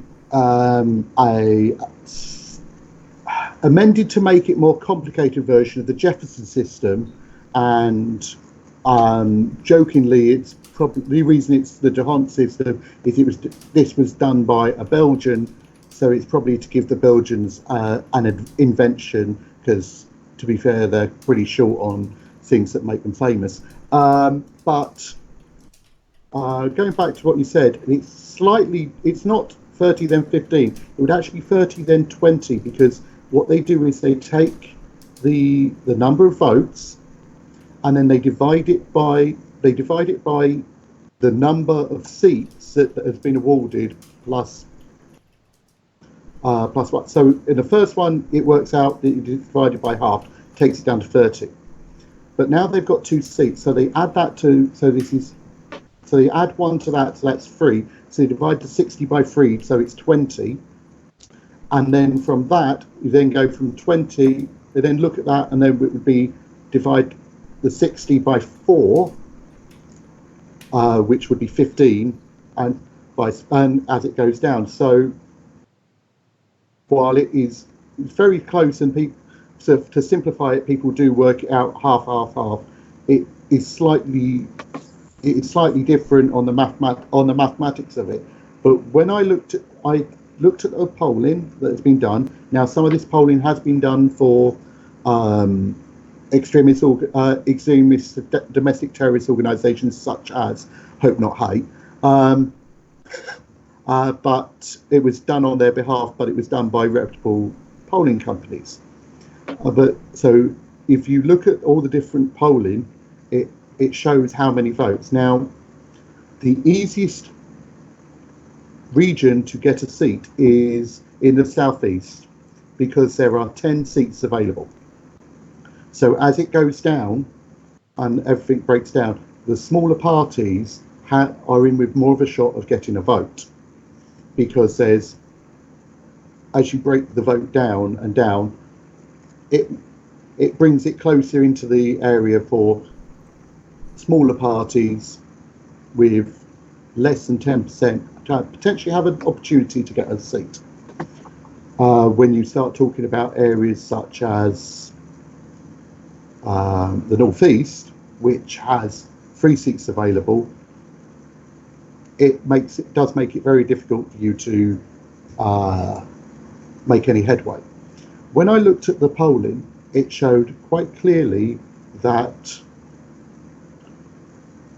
if we trust the polling, and we all know that the polling can be a bit off sometimes. Yes, but generally it's there within a margin of plus or minus 5%. And when we look at that, the Brexit Party is going to be the biggest party in the European Parliament by that, even if you take the margin of error. However, when you start going down to the smaller parties, UKIP, for example, is UKIP is standing currently at about 4% in the polls in the region that they are on average 3 or 4%, and in the best region that they have, they are as high as they get is about 7%. This means that UKIP in reality is 99.9% likely to not win a single seat. However, we're looking at tactical voting. The Remainers are looking at each seat and say, if you are a Remainer, you need to vote for this party, as they are more likely to get seats, and then we can get more seats for that party, because when it breaks down, going down and think, if you can have a high enough percentage, you can crush out, you can get the vast majority of seats in that area.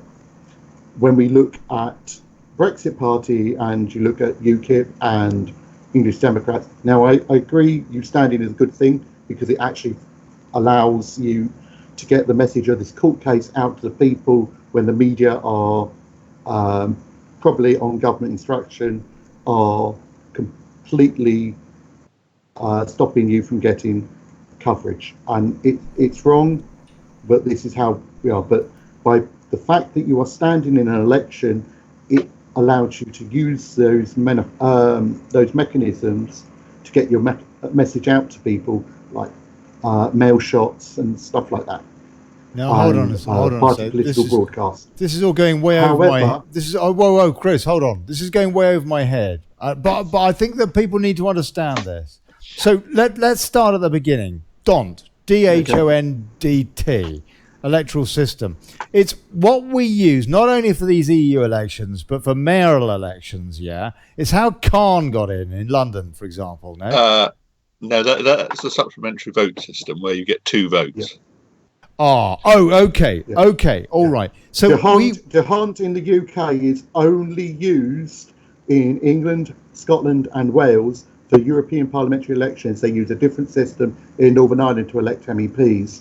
However, the HONDT is only used for the European elections.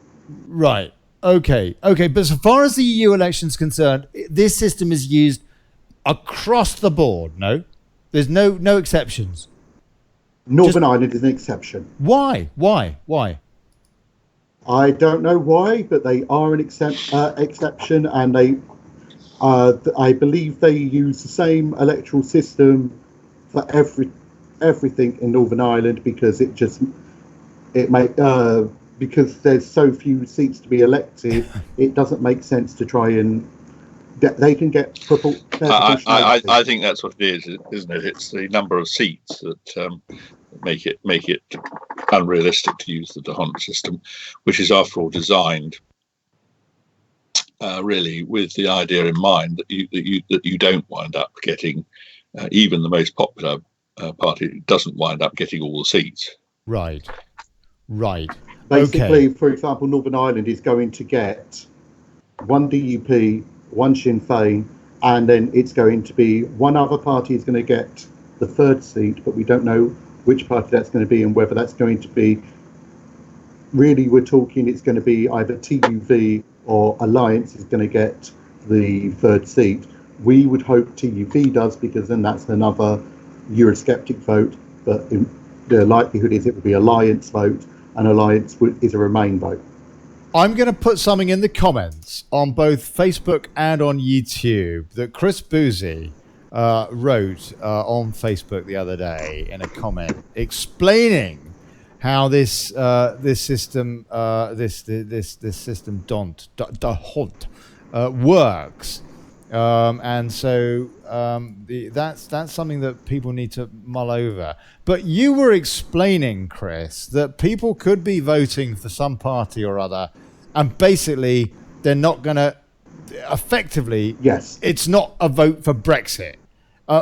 Exactly. Why? Explain that, please, because we want to be voting for Brexit. The reason being is by crunching the numbers, I looked and I saw that. English Democrats weren't used in the polling because they weren't standing in all seats, but they used UKIP, and we went down and used, and there's a calculator I used, and it showed how many seats. Yes, now that's right. I'm going to pull that on the screen. I had enough of a vote. I had a vote that would mean that it would not get any seats. However, the vote was a sizable enough percentage that if you were to add that UKIP vote onto the Brexit party, and UKIP were to not get the votes, or to get point something of a percent because maybe the candidates and their families voted for them, but in general, people voted for the Brexit party, it could actually mean in virtually every seat that the Brexit party would get one additional seat in the European elections, meaning that there would be one additional Brexiteer. However, by voting for the UKIP, they were not going to get the seat for UKIP, but what it would mean is that the percentage difference was smaller between Brexit party and the Remainer parties, because let's be fair, everything apart from DUP, English Democrats, UKIP and Brexit party are Remainer parties. Right. So, blimey, I'll tell you, I don't understand that. And your audio doesn't help to get the point across, I have to say. Sorry about that. No. Basically, it's one of those things. Vote for UKIP. Yeah. Yes. Go on. If you vote for UKIP, right. So say UKIP gets 4%. Yeah. Yeah. In a region. Right. Which is generally the average of what they're polling at. Right. They get 4%. You're not going to get a seat at 4%. It's just not going to happen. But if you put that extra 4% onto the Brexit party, which is generally polling around 36%, they then have 40%. When you break it down through the HONDT system, it means that they're in a lot of these seats, because of where the other parties are polling, Brexit party can get an additional seat in the calculations, whereas if you vote for UKIP, the the percentile difference it becomes smaller, and it means that a Remain party will pick up an additional seat that could have gone to a Brexiteer had the people voted for the Brexit party. So now, this is bad news for UKIP. Chris, it's bad news for UKIP, and it's bad news for the English Democrats, for Robin here. Yes. Robin? It is. Robin, hold on. Robin, what do you say to this so far? No, I think that's very, very interesting and obviously a well thought out analysis. It's a concern, though, isn't it? I mean, the difficulty is, of course, that as was being said, that we're not actually we haven't been included in this calculation because they haven't treated us as standing, in effect, even in those regions that we are standing.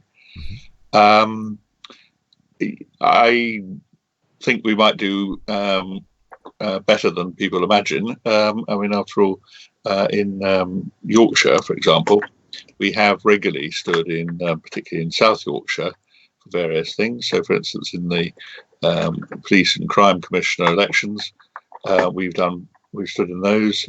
We've done very well. In the first one, we weren't coming second, and we consistently got well above what was required to keep the deposit, so we might do quite well in areas where we have a track record of standing. It's but whether I'm not suggesting that's necessarily well enough to lead to us getting a seat. I don't think we have any strong information about that, so I'm not really holding out for that. That wasn't the purpose of us getting involved in this. It was more about trying to partly spread the message of what we're standing for in terms of English nationalism, but also partly to make sure that we were able to get the message out about the case. Yes. And that those were our real objectives. Yes, sir. Okay, this is going to be very frustrating for a lot of people listening. A lot of people that support UKIP specifically, and quite frankly, that do not trust Nigel Farage, are going to be very, very concerned at this, Chris. You're basically telling people don't bother voting for UKIP. Yes, I am. And the thing is, I have said maybe it is a case of holding your nose for a lot of people, but the reality is, the more Brexiteers we can elect, the better it is going to be for us to ensure Brexit. If we have more Remoaners in the MEPs, they are going to use that against us to say that there has been a change of a mood swing, and the reality is, and I get attacked for this, and I'm not a member of any political party now. I'm out of I'm not even allowed to vote in the European elections myself, because I'm out in the UK. I'm out in the US now, and therefore I'm deemed ineligible to vote. I can vote in the general elections, and that is it. Okay, but what that means. I've got something to add to this, actually, because the thing is that probably, certainly, however many Leave supporting MEPs are elected, it cannot make any difference to whether or not we're in or out.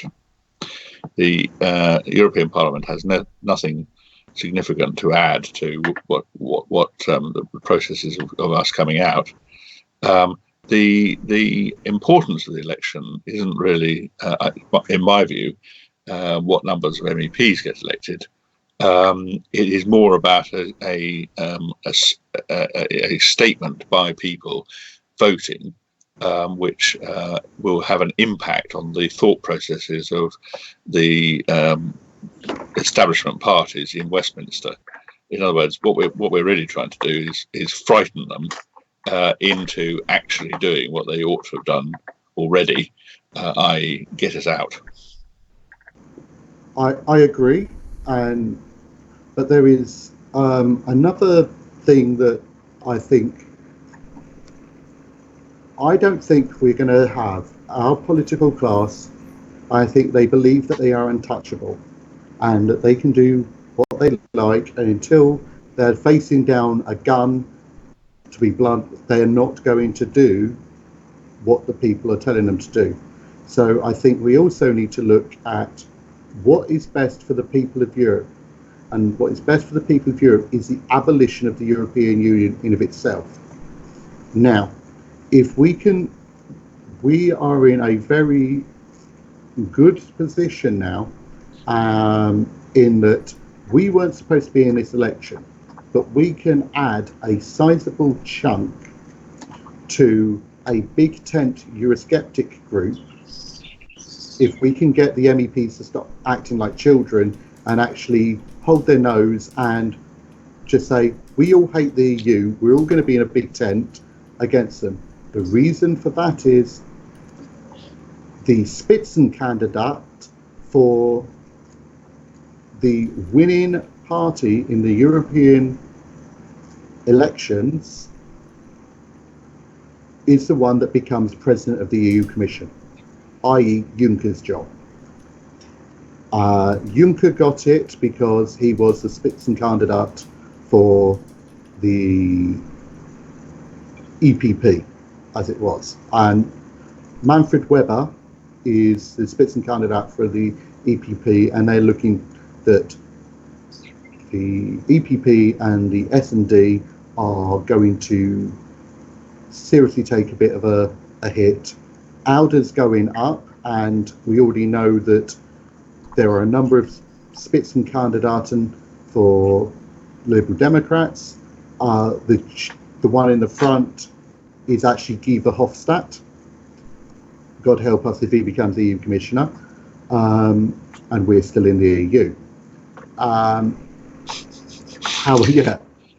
However, if we can bring up with the parliamentary arithmetic, if we can get a big tent in the European Union, we can actually force upon them a Eurosceptic president of the European Union Commission, the one who would have the power to destroy it.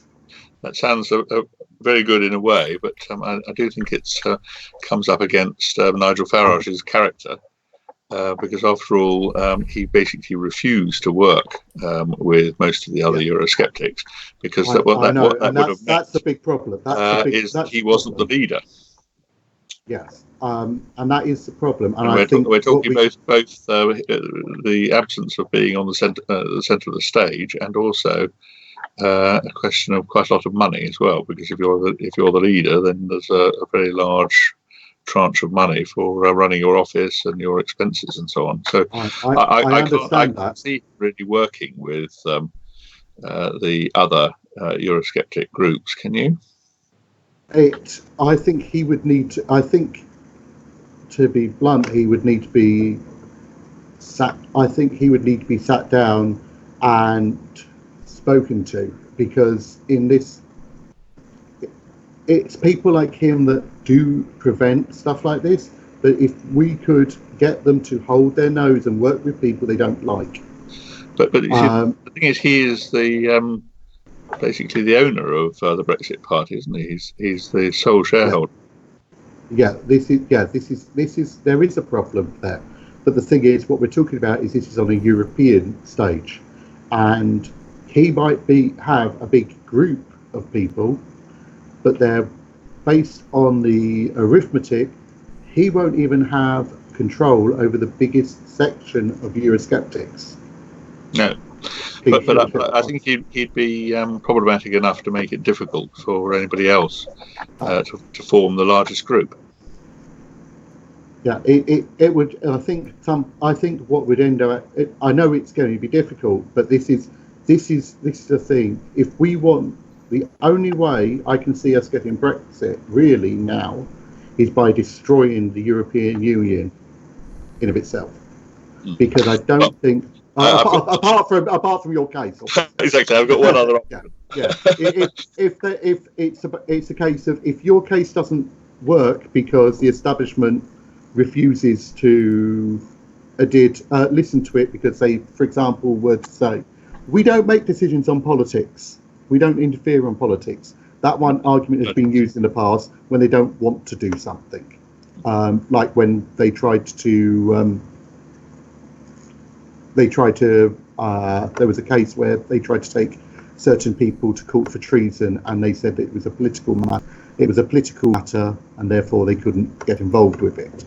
The courts are not without their own level of corruption. For example, the European Law Society and the other like.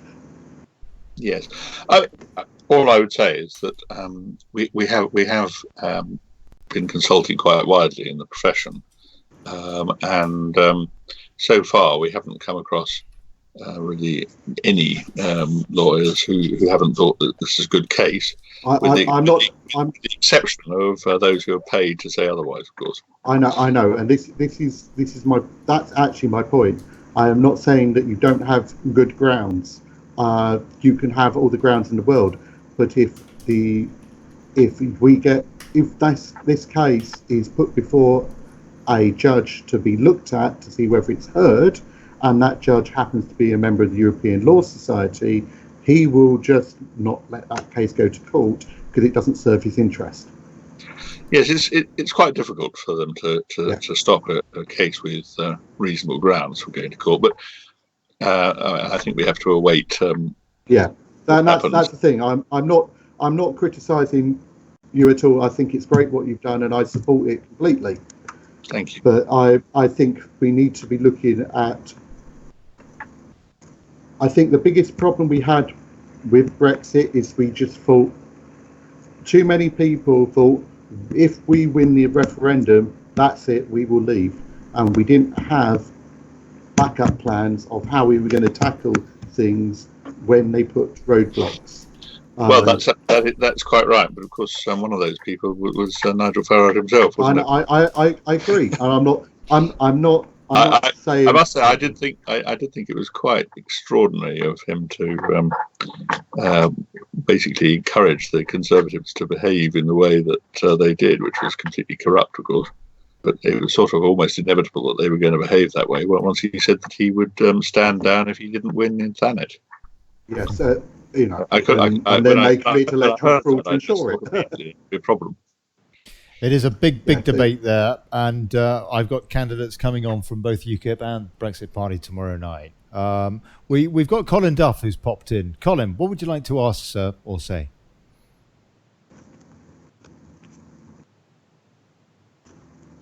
Colin, you need to unmute your microphone as well. Thank you for muting it, though. I appreciate it. You've caught me on this before, haven't you? It's all right. Thank you. Good on you. Can you hear me now? Yes. Okay, good. Sorry about that. Thank you for your input last night. Okay. Big debate last night about whether or not we should be voting on the 23rd in the EU election, or whether or not it is somehow unpatriotic to do so. Whilst, hey, my view personally, it's a view, but I think it's just incredible if you don't. We don't keep up the momentum. But on the other hand, I have to say I do sympathise or empathise with the constitutionalist, the purist view as well. It was a very, very interesting debate last night, Colin. Thanks for that. Sorry, what would you like to ask now? Well, just on that point then, the two guys and yourself tonight have actually put that to bed. If you're going to go into a fight, you don't tie one arm behind your back, do you? You go in with both fists. Absolutely. So I think you've made that point very well. But I was just going to suggest that maybe we can broaden it out a little bit, just a little bit. Because one of the things that's really irked me in the recent past is the fact that the Electoral Commission have taken it upon themselves to look at a Brexit party method of finance. Now, about 3 months ago, I got a bee in my bonnet about Suebury. And I wondered what her motivation was, because she clearly is speaking from a script. Or it seemed to me that every time she stood up in the Commons, she was speaking from a script, which told me, being the naive acceptor of things, that I am, that maybe somebody's got winding the key up in her back. So I did a little bit of digging. I started by going to the website, which tells you MPs' donations, and I got hold of a company called More United, and I found that More United is fronted by a few media faces, including Dan Snow, Jon Snow's son, and it's financed in part. 3/4 of the finance comes from a company in Italy. Now, since the referendum, they've become more prevalent in politics, so much so that I've now had a look at their year-end figures to July 17, and they have funded Remainer MPs.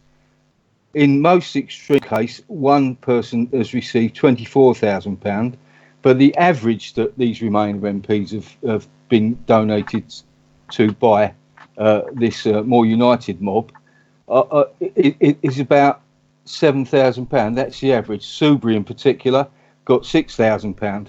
Now, in light of the this ridiculous sort of hunt against Farage and trying to find a way of putting a pin in his balloon, which is in the ascendancy, as we all realise, the Electoral Commission are being really stupid. So I've entered into about, unlike Robin, who's taking it to the High Court, I'm scratching around in the undergrowth.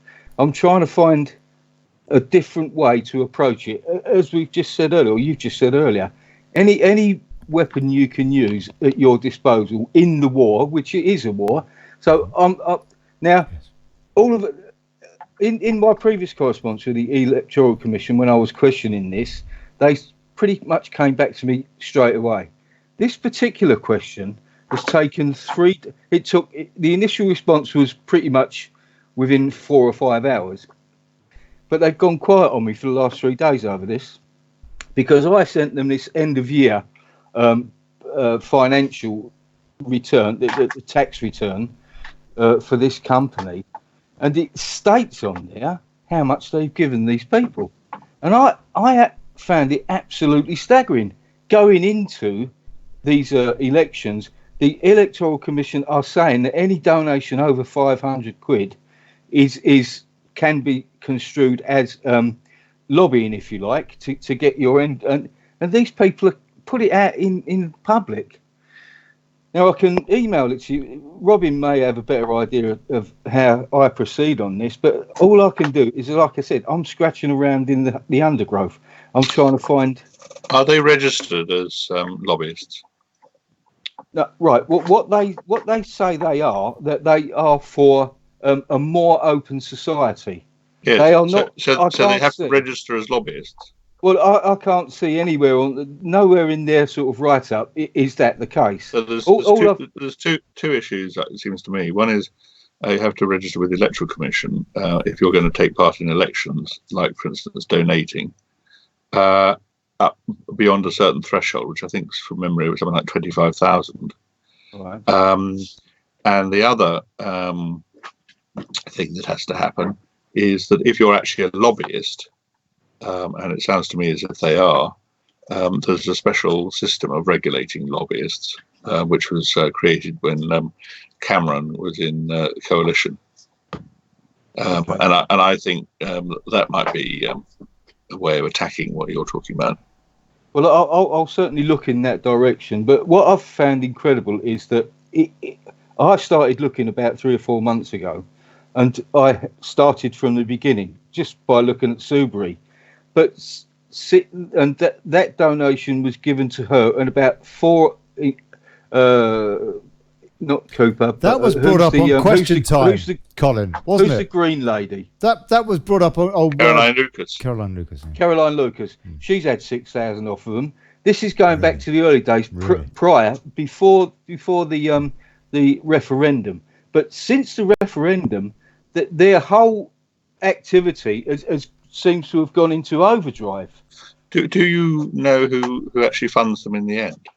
Right, there's an Italian venture capitalist who's, I can get it up probably. All you need to go is to go to Company's House, and it's all freely available. Just look on their website. It tells you this is an Italian capital venture capitalist who's did the initial funding, but now they've gone to crowdfunding, and unfortunately, in the crowdfunding, I've contributed both to Olly and to you, Robin, as much as I can. And as soon as I get any more money, I will make some more. Don't worry about that. But they've gone to crowdfunding, and they're just under £300,000 now. And I find it absolutely frustrating.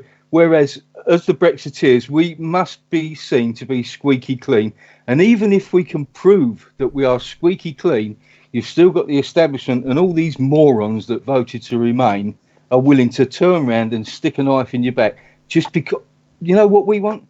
We want what we voted for. We want the democracy that we were all brought up to believe in. That's what we want. We do. It is nothing more. We don't want anything more than that. It is incredible, isn't it? When you hear, for example, basically the Remain campaign being funded by George Soros. They have a law in the United States, don't they? What's the Logan's Law? No, where they're not allowed foreign interference. The Logan Act. The Logan Act. They're not allowed foreign interference. Mind you, Hillary Clinton did completely. Well, she still took money, didn't she? John Kerry is being looked into from the for Saudis. Logan Act violations at the moment. Are they looking into the Clinton Foundation donations from Qatar and Saudi Arabia? Because they absolutely should be. She was Secretary of State when she was taking money, or when the Clinton Foundation was taking money. But we need something, do we not, Robin? Along those lines in the UK, something that protects British politics in the rulings of the Electoral likes Commission of the Soroses. it is in the Electoral Commission rulings that, depending on what the election is, there is a residency issue, and you cannot accept foreign donations. And this is why they're going after the Brexit Party and going in because of the PayPal thing. It's not possible necessarily to see where the donations are coming from. How can they go against the Brexit Party, taking maybe a few quid here and there, when Soros is bussing them in into these demonstrations in London? The establishment love that, don't they? That's what they want. That's their raison d'etre. The problem is who guards the guardians, isn't it? Yeah. It's the old adage, and basically the Electoral Commission, although it's got rules that, as was being said, they're not actually prepared to police those in a way that's completely fair and open. Well, they are very much on the Remain side, it seems to me. Absolutely. I first went after them when I got it from them that the way they lay out, that they have an input into the way that the polling. The return card is laid out, and by and large, I got them to admit before I put the coup de grace in that they do it alphabetically because it makes more sense to do it that way. And I said that the Brexit Party on their logo just says Brexit Party, but you've taken it upon yourself to put the Brexit Party, thereby putting them like second to bottom. You're nearer the top, Robin, clearly, but And then I started to, when you look at the actual the referendum, if you look at that, Remain was at the top of the list, and Leave, and I pointed out that L comes in the alphabet I learned, L comes before R, but then they went off in this libtard excuse. They actually tried to justify the actions in both directions. So we are up against people who are not interested in listening to the sovereign people of this country. No, that's right. And it's not just the Electoral Commission, of course. It's the establishment politicians as well. Yeah, it's everywhere. It's through the and the stupid under 40-year-olds who've been brainwashed by the EU, but don't know they've been brainwashed by the EU, who are making this happen. It's ridiculous. Right. I'm 36. I've not been. I've got fought against my brainwashing. I can absolutely see you are. But however, there's more. I would say about More United. Something you said from their statement as to what they're looking for had a big clue as to who the ultimate funder is. And do you remember what you said? To create a more open society. Which means it is George Soros. Yeah, but I've tried to trace that back to him through. I did a search. What British companies does he have? Colin, I don't want to dwell on Soros tonight, but the fact is, it's foreign interference, isn't it? It is foreign interference, and it's a real concern. But okay, all right. I just want to take a few comments before I wrap up. Will Winstanley says, I'm in the northeast, but would have voted UKIP otherwise, and most certainly for Carl. Paul Perrin and I chose how I vote, as do most people. You won't persuade anyone, so just stop trying. It's a waste of time. Mad about the guy says a Brexit party has two revolutionary communists running. I could never vote for them. Charles Spencer, ministers threatened to quit if Mrs. May allowed a free vote on the referendum. Apparently, Charles, they're okay about it now. just incredible. Gary Tyndall, you're not taking into account the 3 days they have to count and manipulate the vote. Yes. Very good point. Very good point, though. Very good point, Robin. They do have time. Do you think that they're... How straight a bat do you think the EU play with the counting the votes for these EU elections? Well, it's not entirely the EU, is it? It's also the local offices that deal with these things, We had quite an interesting time in Doncaster a few years ago, where we'd stood a range of candidates, and one of them was in one of the central Doncaster wards, and across Doncaster, the turnout was about 30%, except in this ward, where we had thought we were doing rather well. When we actually looked at the marked sheet of who'd voted, it was quite extraordinary, because the first 4 or 5 pages of the sheet, everybody had voted, 100%, and the rest of it, it was only about 30%. Really? And included in the people that had supposedly voted were people that we found out afterwards weren't even in the country at the time. Really? So you can't be at all sure what the outcome is. We also had another one, which was where when we got Peter Davies elected, initially he wasn't in the runoff because Labour had got enough votes to be in the runoff. But then there was a recount, and they found that the local officials had stuffed a whole load of BNP votes into the Labour piles, and that's what was making the difference.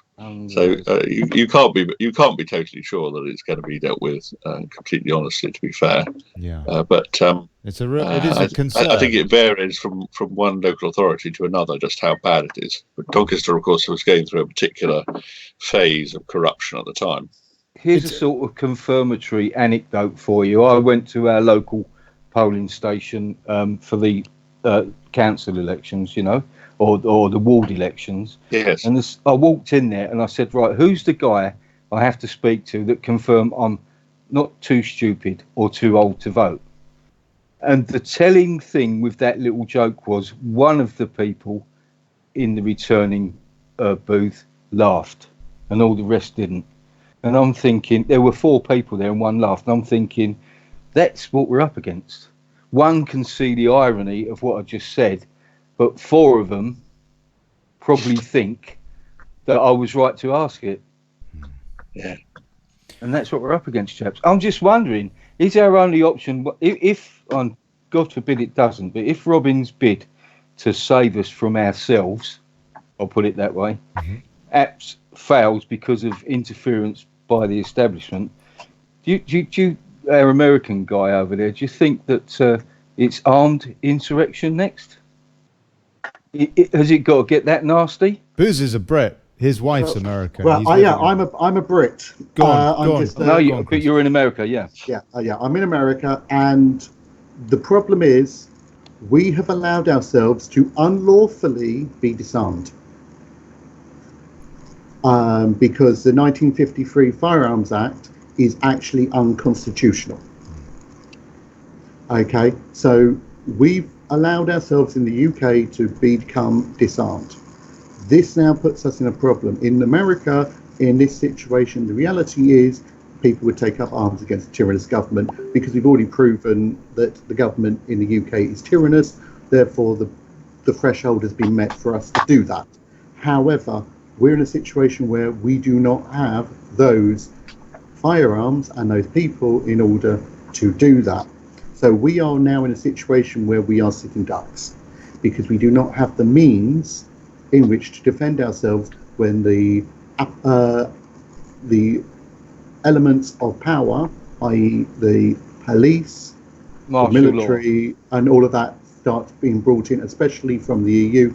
We have not got the means to defend ourselves. Whoa, hold on, Colin. Can we rely on our friends to come in and help? Colin, who's running this show? Please, Mr. Tilbrook. What would you say to that?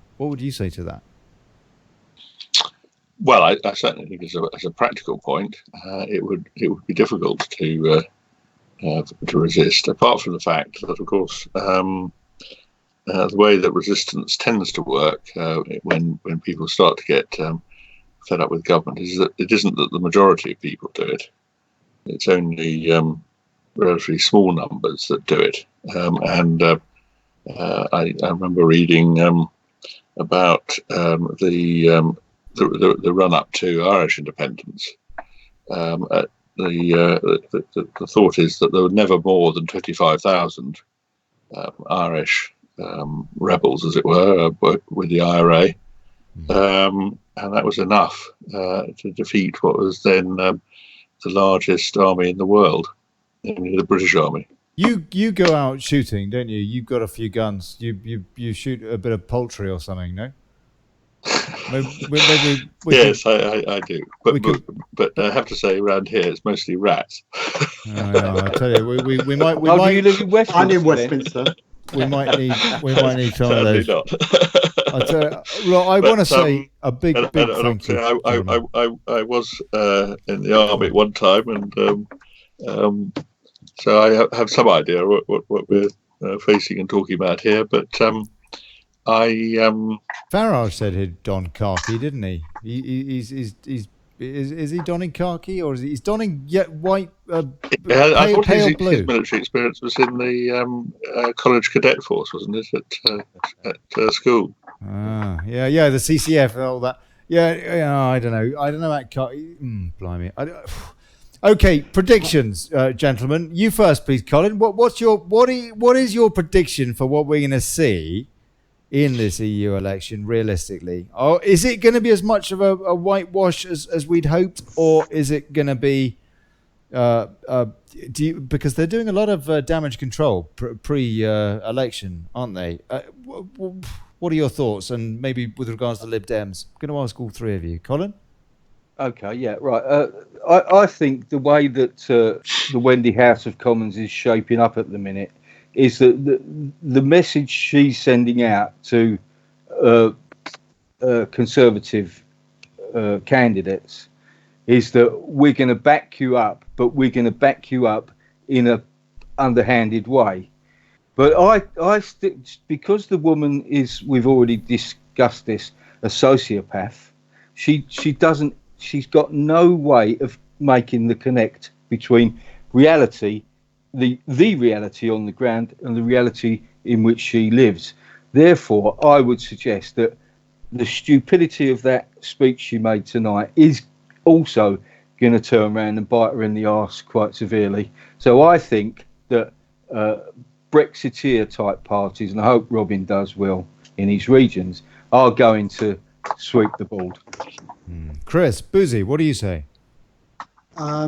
Based on my analysis, depending on how people vote, we are looking potentially with Brexiteers having somewhere in the region of 32 to 45 seats out of the 74. So over 50%. Over 50%, but the reality is that the next biggest party will be the Lib Dems. Yes. Robin, your thoughts? And they'll be up to about 15. Yeah, well, I think that's probably right from what I've seen. Although, to be fair, around here I don't come across anybody that says they're going to vote Lib Dem. But that's just one of those things. It's not you don't come across people who are going to vote Lib Dem, and I hardly ever do around here. But still, people vote for them and they get in, don't they? But they are, of course, the most openly and nakedly Remainer party. I mean, their whole idea of launching their manifesto with bollocks to Brexit, and that's calling right, and calling for a new referendum. That if that is the case, they will be trying to use it as a platform for having a second referendum, and that's the big fear, I think, for us that we're moving that way. Just on that point, the bollocks thing. What worries me is that I don't know if any of you guys, some of you will remember the court case that Branson got himself involved with when he used the very word bollocks in public and was berated for doing it. He went to court. You remember this, and he brought a witness along to say that to the magistrate. I don't know if it was a judge, if it got to the High Court or Crown Court at that time. And the witness he brought along was a bishop. And as he was saying his piece to the judge, he actually unbuttoned his jacket and revealed his dog collar. And he pointed out that the word bollocks has been used for centuries, and it means something other than the colloquial meaning we all think it does. Now, what worries me about the arch libtard using that in his manifesto, as it were, or piece, is Branson funding him? And did Branson sanction the word that he's proven is legitimate in court? Yeah, well, I'll tell you, I mean, we try not to swear on this show, but it's like bollocks is now the parliamentarian, isn't it? I want to say a big cheers to my special guests tonight, Chris Boosey and Robin Tilbrook. Bye. God bless you. God bless you.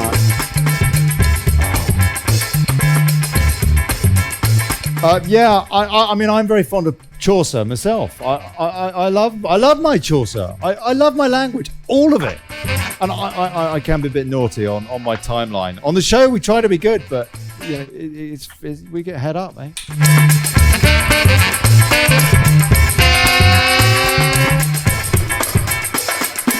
And I want to thank Colin Duff for calling in. I want to say I'm sorry, Windy. I mean, you must have tried calling me about 5-6 times. But you've got to be more polite if you come on this show. Otherwise, guess what? I don't want you back. I don't like my guests being trolled, except by me. Aye. King Troll Ollie. Yeah, quite right. Well, that's supposed to be journalism. Yeah, this has been the Daily Brexit. I am Olly Connelly, and I'll see you tomorrow at 7 with UKIP and the Brexit Party on here, giving us their political spiel, I guess.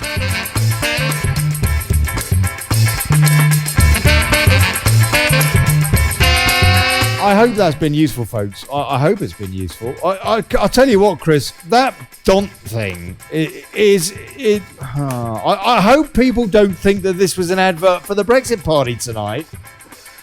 No, and I don't intend it to be. I'm just trying to be pragmatic and trying to beat the Ramonas at their own game, basically. Yeah. How much tactical voting do you think is going on their side? Well, they've actually got their own website, where you can put in your postcode, and it will tell you who you should be voting for if you're a Remainer, really? So that they can get and they're actively pushing that around on all the FBPE pages on Twitter and everything. They're actively pushing for it. So who's put that together then? Amber Rudd's brother or something, or Alistair Campbell, or probably. Tony Bloody Blair, or? Well, this is the thing that. Well, it's going to be probably funded, if you follow it, to Soros. It's because that's a big money bit, isn't it? I bet. And Change UK in it itself is basically created by Soros. Boosey, God bless you, man. God bless Change you. UK is the British version of En Marche. Mate, I want you back on the show soon. It's been too long. Thank you so much. Everybody, God bless you. Here's to us and bugger plutocracy.